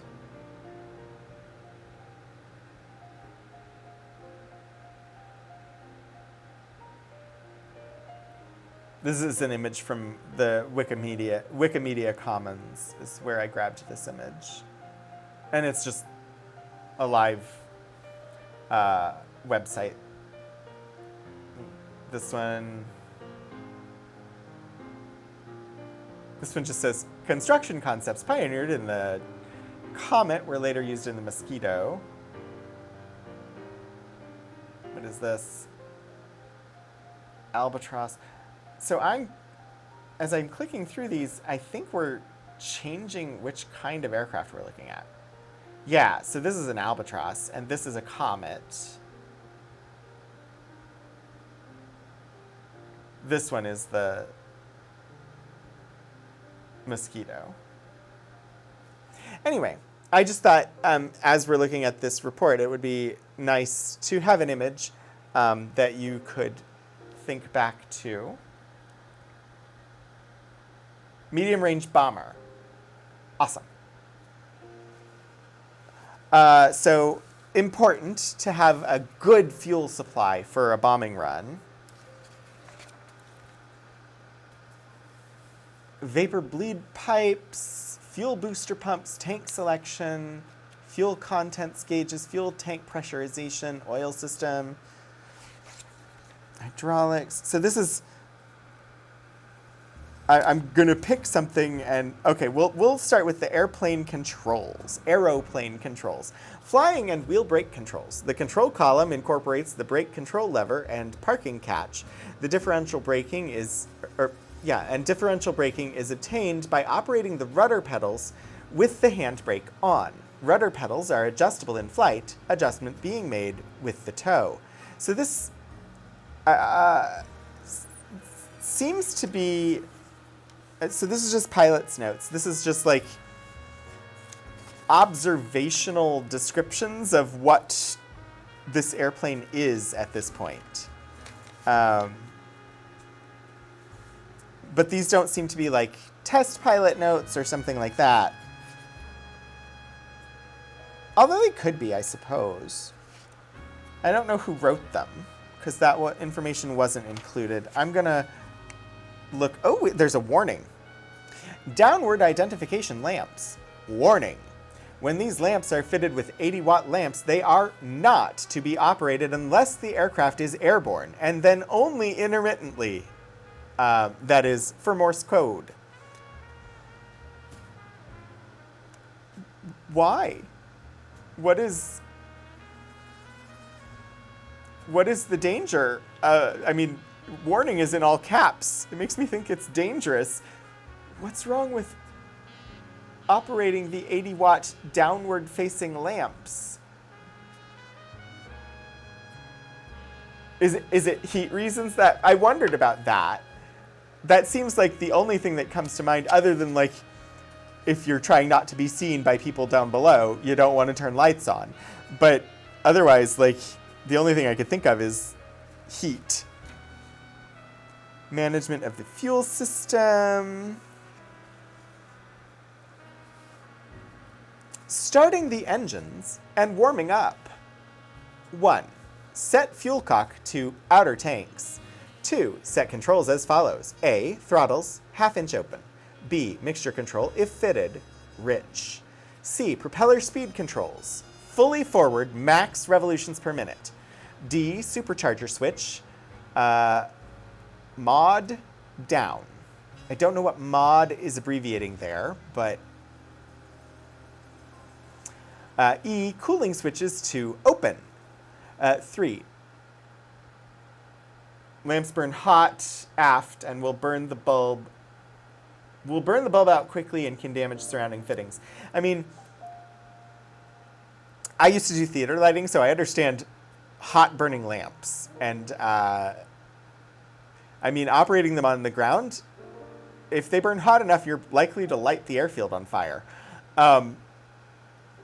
Because a lot of airfields had grass. 3, switch booster pumps on until a fuel pressure rise of 14 to 15 pounds is indicated, and then switch pump off. 4, start starboard engine first. Okay. 5, high volatile fuel. Stores reference 34A over 111. Should, if possible, be used for priming at air temperatures below freezing. The ground crew should work the priming pumps until increased resistance shows that fuel has reached the priming nozzles. 6, switch on ignition and press starter and booster coil buttons. Turning periods must not exceed 20 seconds with a 30 seconds wait between each. The ground crew should work priming pump as rapidly as possible whilst engine is turning. It should start after the following number of strokes. Air temperature in degrees Celsius, although at the time it would have been called centigrade, plus 30, plus 20, plus 10, 0, minus 10, and minus 20. The number of strokes for normal fuel being 3 at plus 30, 4 at plus 20, 7 at plus 10, and 12 at 0. The number of strokes for high volatile fuel is 4 at 0, 8 at minus 10, and 18 at minus 20. Now, degrees centigrade, or Celsius, as it is called today, I cannot easily mentally translate between Fahrenheit and Celsius, but we have an easy reference here, at least, which is normal fuel at 0 degrees Celsius, which is 32 degrees Fahrenheit, which is the freezing point of water. Normal takes 12 strokes, and the high volatile only takes 4. So that you can see why they recommend the high volatile fuel for temperatures below freezing, because it takes less strokes. Wait, oh dear, what? In the airflow cools them. Okay, that makes sense. But they still didn't want them on for long. Hydraulics are run... the hydraulics are run off the starboard engine, which is why they want you to start that engine first. It did seem very oddly specific to start the starboard engine first, which is why I paused on it. 7, at temperatures below 0 degrees Celsius, continue priming after the engine has fired until it picks up on the carburetor. For some reason, I keep pausing when I read degrees Celsius, because my brain reads it as Celsius, but these are historical documents and it would have been centigrade at the time, and so I feel like maybe I should have said centigrade, and it makes me pause. Anyway, 8. As soon as the engine is running satisfactorily, release the booster coil button. The ground crew must screw down priming pumps and close the priming pump panels. 9, run the engine as slowly as possible for half a minute, then warm up at a fast tick over. Testing engines and installations. Warning: the following procedures must be carried out whenever possible. Owing to a tendency for the engines to overheat in anything but the coldest weather, however, it may not be possible to do all the checks during the actual run-up, and the item enumerated in sub-paragraph I, or 1, can be checked during the taxiing period.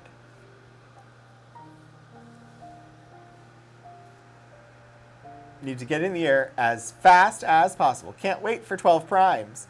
Indeed, SimSilica. Let's see.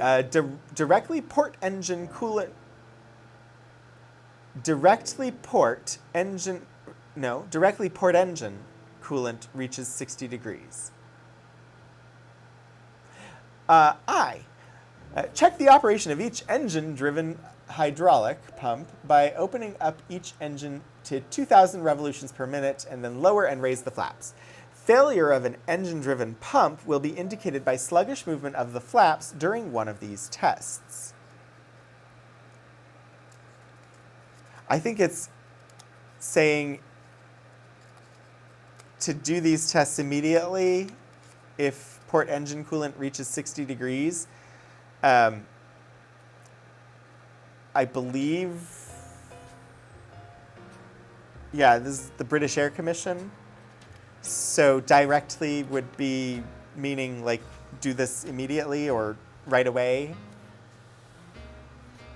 Random, have you ever listened to Cabin Pressure? I have not. A British radio play series about a tiny plane crew. Yeah, no, I haven't.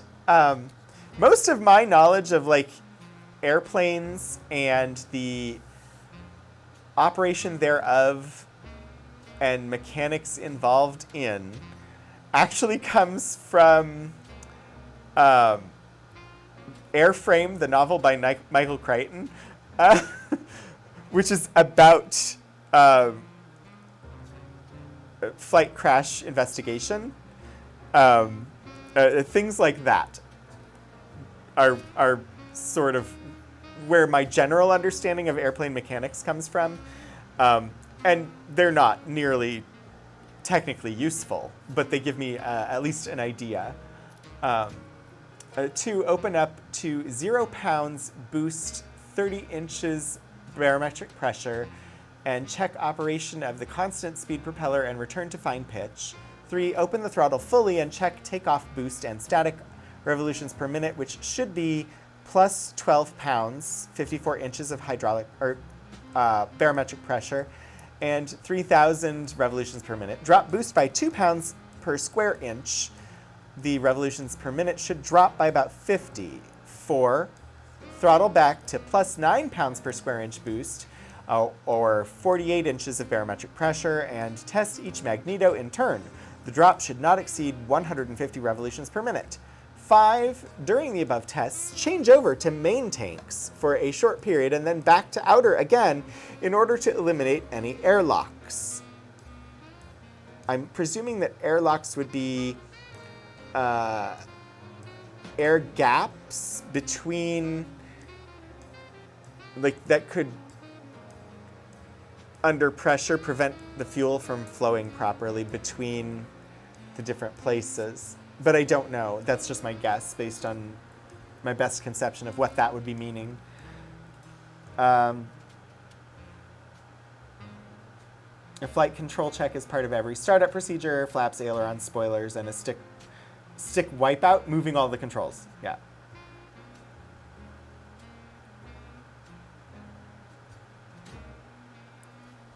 Vapor locks in the fuel lines that stop fuel flow. Okay, that's sort of what I thought it was. One of the voices is Benedict Cumberbatch.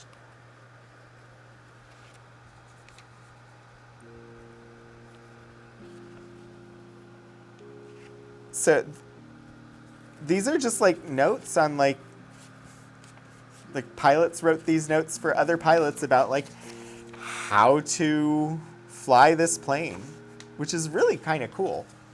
Part 4, emergencies. Engine failure during takeoff. If safety speed of 170 miles per hour IAS has not been reached, close both throttles and land straight ahead. If necessary, raise the undercarriage. I don't know what IAS stands for. 2, if safety speed has been attained, the machine will climb with undercarriage and flaps up and no bombs. Feather dead propeller and close the throttle.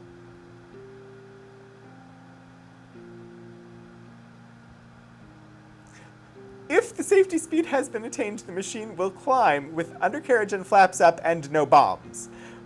What if there are bombs? Sorry, I don't know. Maybe I'm missing something there.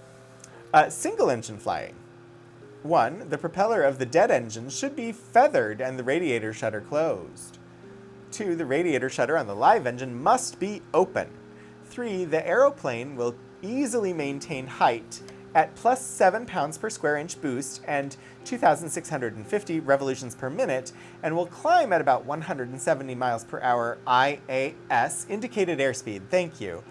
Speeds below 170 miles per hour indicated airspeed are not recommended, as the temperatures are likely to become excessive. Landing with one engine inoperative. 4, lower undercarriage at 170 to 180 indicated airspeed, but do not lower flaps until it is certain that the aerodrome can be reached, and then only to 30 degrees. Remember that the operation of both flaps and undercarriage are sluggish on one engine. When making a partial power final approach on one engine, never let the speed drop below 150 miles per hour until the aerodrome boundary is well within gliding distance. They're not saying pray. They're telling you how to do it safely. And since these were warplanes, the possibility of losing an engine,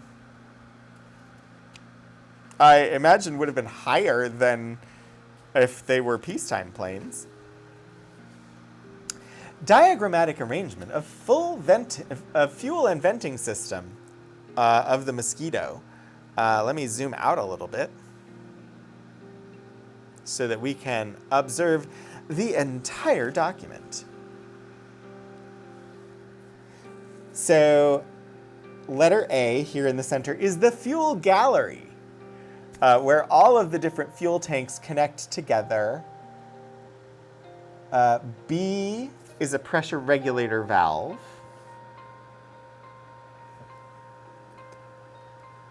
C is a booster pump. It's on one of the fuel lines here. D, I mean, there are multiples of a lot of these. D is a filter aft of the firewall. E is the engine punk, I think. Where is it? It's here.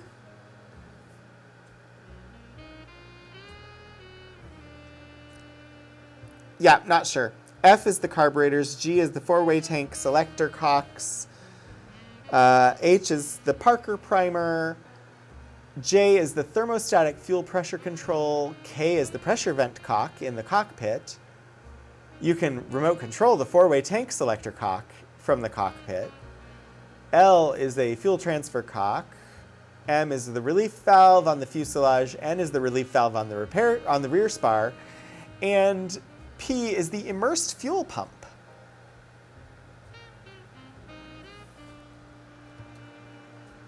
What do you do if there's something on the wing? Aircraft bombs are or were fused by a device with a small propeller that only arms after the propeller turns so many times. Wired to the plane, so when the bomb is dropped, the prop spins arming the bomb, so they don't arm until they have fallen at speed for a designated time. That is really ingenious and cool, and I did not know that. Thank you, Iron Trout, for that. That's, yeah, I had no idea, and that makes total sense that they would do that. That's an amazing safety feature.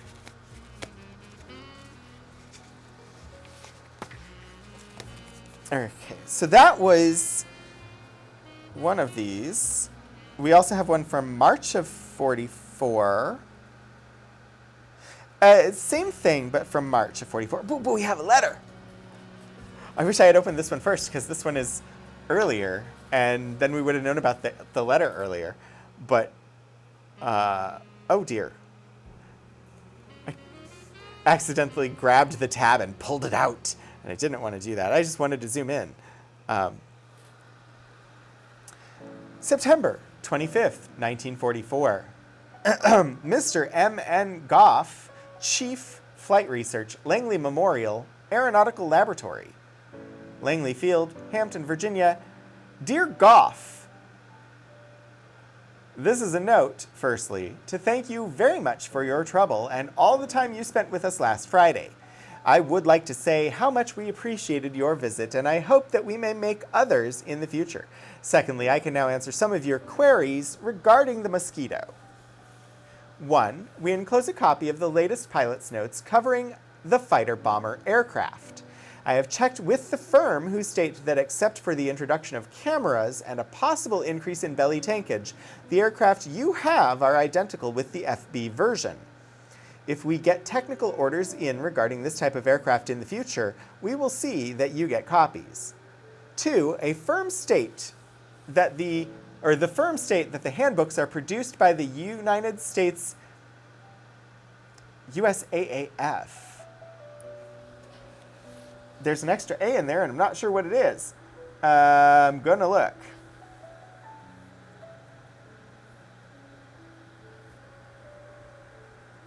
Oh, gotcha. The United States Army Air Forces, which you already have in your possession, are probably the best in existence. So this would have been before the Air Force was its own service. And USAAF is the United States Army Air Forces. The Boscombe Down reports on stability and handling are being obtained and will be forwarded if available. 4. I have asked the firm to let me have the latest weight and CG calculations as soon as possible. I don't know what CG stands for in this circumstance. The aircraft limitations are as set out in the enclosed pilot's notes. Aerobatics at light weight are permissible.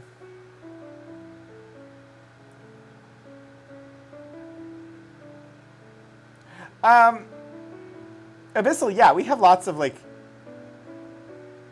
we have courtship letters and things like that in a number of collections. One of the collections that I'm currently processing is some family letters, and there are multiple, I think, at least 2 series in there that are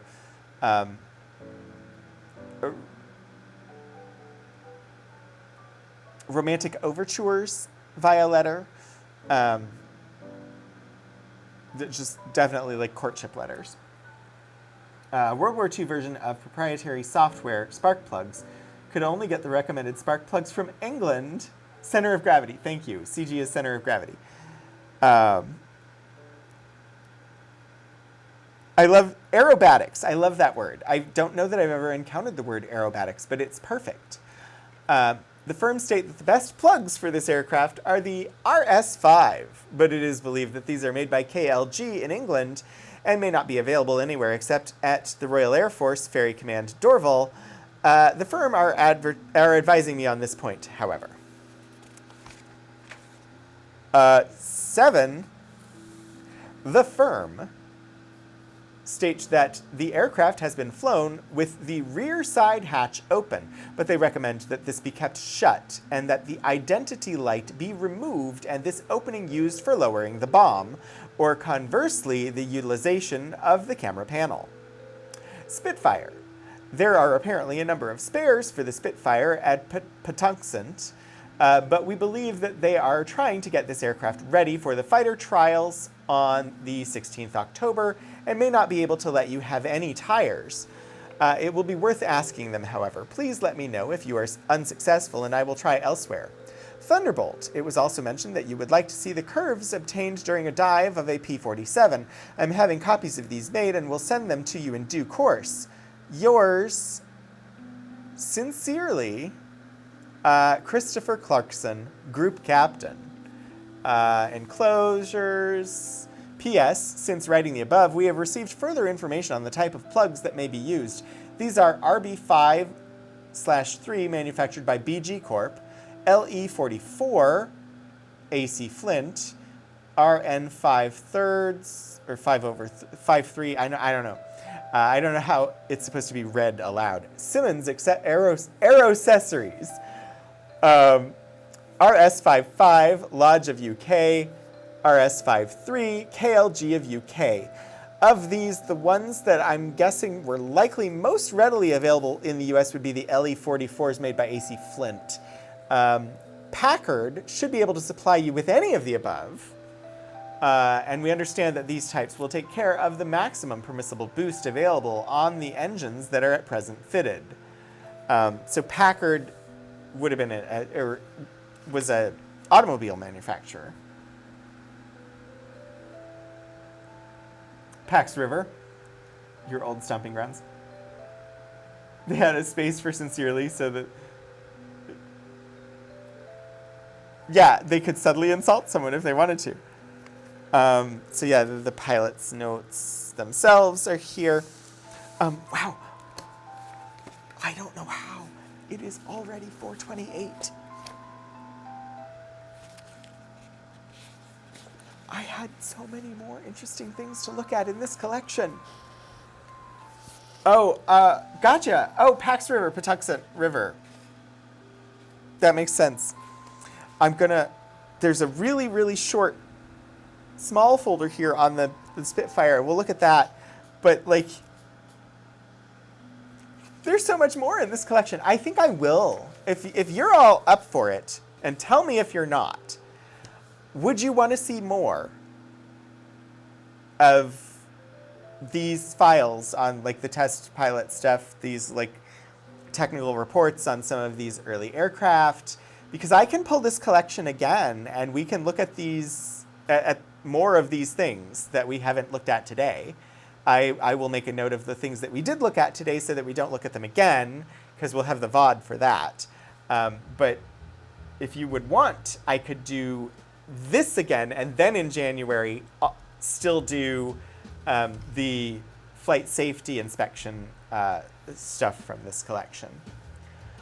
So here we have AERE231FZ, January 1st, 1942, confidential, still not classified, but confidential, the Navy Department Bureau of Aeronautics, Washington.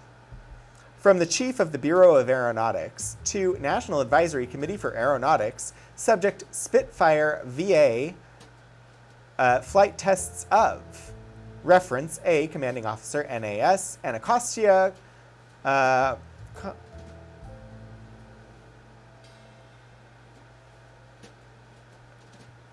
not sure what CONF is abbreviating here, whether it's like conference or something like that.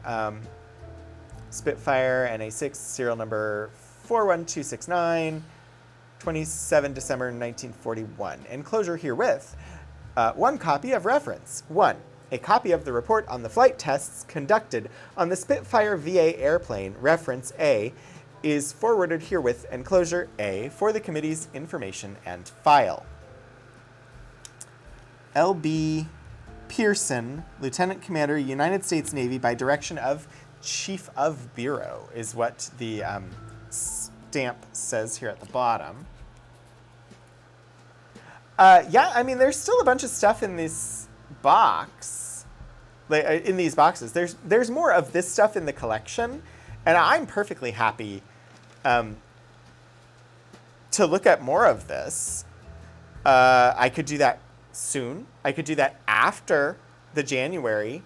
I think what I'll do is I'll make a note that we're not done, that there's more test pilot material in here that would be interesting to look at. And when I have a gap in the schedule where I'm just not sure what I want to do, I will fill that in.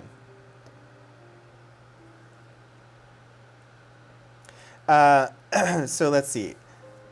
We're gonna look at this one and then we'll end. We're 2 minutes over right now, but I'm okay with that. Oh, they enclosed photographs, but there are no photographs in this folder. Where are the photos? Where are the photos? I don't know where the photos are. It's possible they're in this other Spitfire folder.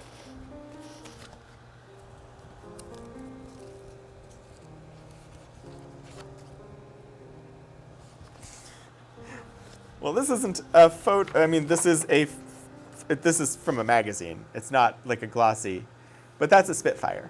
In case you wanted to know what one looked like as we're looking at this. I don't know where it mentions enclosed photos, but there are none.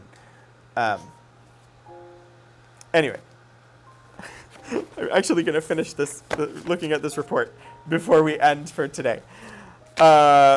1. In accordance with verbal instructions from the Bureau from the Bureau. What is the Bureau? The other one was also mentioning the Bureau. Who is this Bureau? In accordance with verbal instructions from the Bureau, flight tests have been conducted on the British Spitfire VA fighter airplane. This airplane was loaned to the Navy by the Army Air Corps, transfer being effected at Wright Field on October 24th, 1941, and the airplane was flown to Anacostia by flight test personnel on the same date.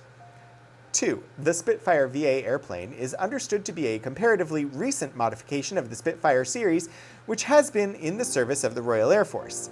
It is a single-seat, low-wing monoplane fighter built by the Supermarine Aviation Works, Vickers Armstrongs Limited, of Southampton, England, is of conventional all-metal construction, largely flush-riveted, and is fitted with fabric-covered elevator and rudder control surfaces.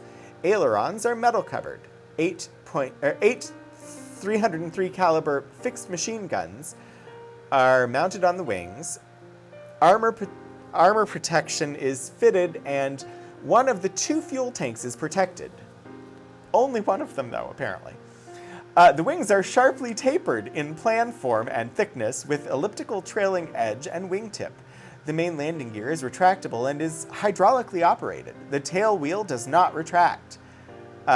Brakes are pneumatically operated by a hand control and differentially controlled by rudder pedals.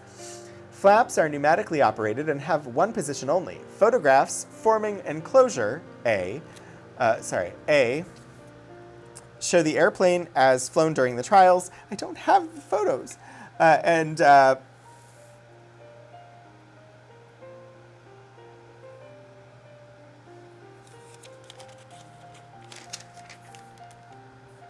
There's no B, apparently, because we go straight to C, or straight to 3. The principal characteristics follow. Lots of characteristics. The Spitfire airplane was tested as a normal fighter with 8 guns and full ammunition and fuel load.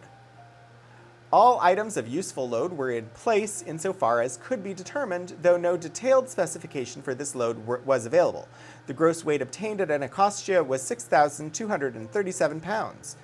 The flying and handling characteristics in comparison with accepted standards for U.S. Navy fighters are as follows. The longitudinal stability averages neutral throughout, varying from slightly positive to slightly negative. As a result, the elevator forces are extremely light or zero. The elevator control movement is practically nil, and the control characteristics at high acceleration are unsatisfactory. I'm not certain what is meant by the elevator. I recognize that it is a term for a part on the airplane, but I don't know what it affects, or I don't know what that means. The lateral stability is normal in the clean condition and neutral in landing conditions. Aileron control is excellent, being light and effective at all speeds. Directional control and stability are normal throughout. The stall characteristics are excellent so far as control goes, but there is very severe and persistent buffeting well above the stall, which adversely affects the performance of the airplane in simulated combat and in maneuvers which produce high angles of attack. The landing characteristics are good, except for the buffeting mentioned above and the absence of elevator control movement. The ground run is very stable and easier to handle than in comparable Navy fighters, but the air brake system is extremely weak. It does not approach a capacity for holding full power standing. Elevator equals the pitch aileron, and roll rudder elevator equals pitch aileron equals roll rudder equals yaw. Ah, it's the horizontal stabilizer. It affects the pitch of the aircraft. Okay. Torque effects and variations. Let's see, engine and propeller controls are normal. These are just really interesting, and even for someone like me, I don't understand everything that's said here. But there's a romance to these planes, because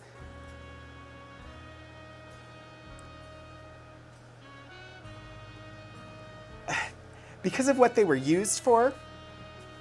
So there's a particular romance to British and American World War II era airplanes, partly because of what they were used for, but also partly just because of the engineering. They weren't the Snoopy and the Red Baron style bi-wing planes of the World War I era, but they weren't like the modern stealth fighters and whatnot of today.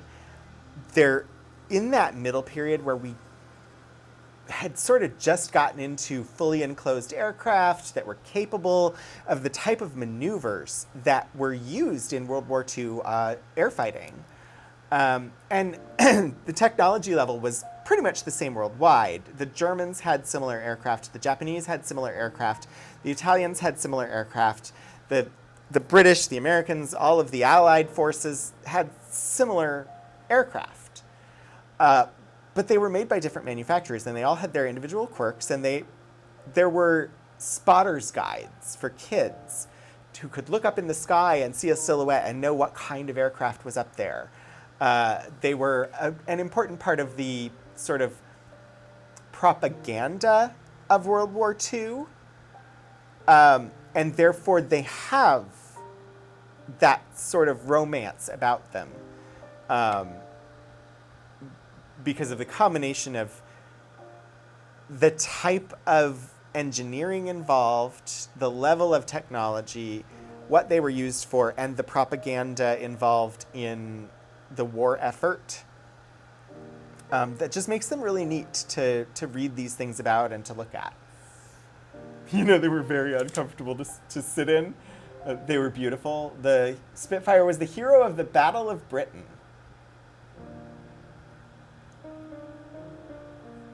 Uncomfortable to sit in. The pilot was shoved into the space that was left.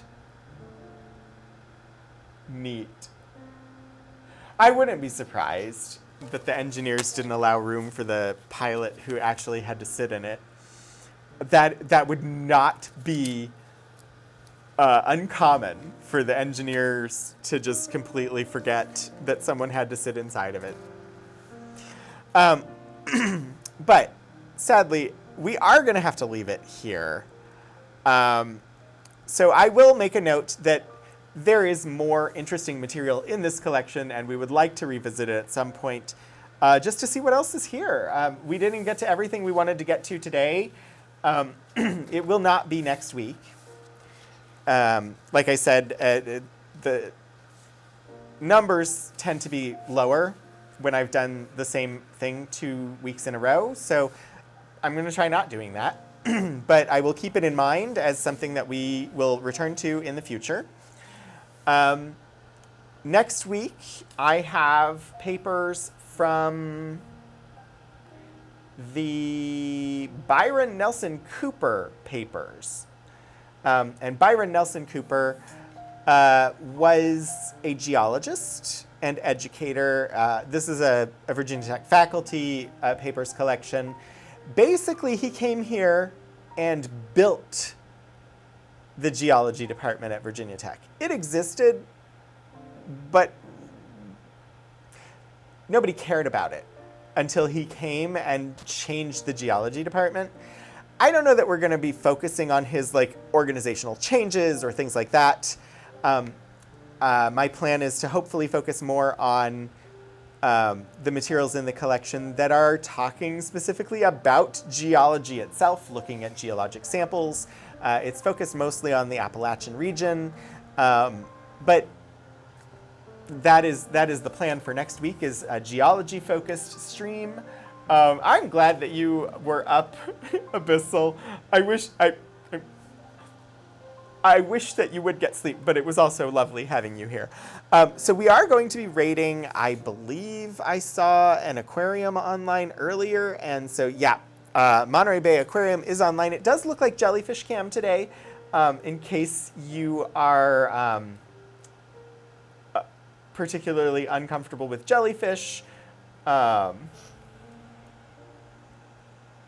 But we are going to pop on over to the Monterey Bay Aquarium for some more interesting and chill times, and they're good for just like background as you close out your day or go about whatever you're doing, and they're just a great place to raid into. So thank you everybody for joining me today. I hope that I see you again next week or at a future Archives stream, and yeah, thank you very much. I hope that you continue exploring history and appreciating it, and I will see you next time.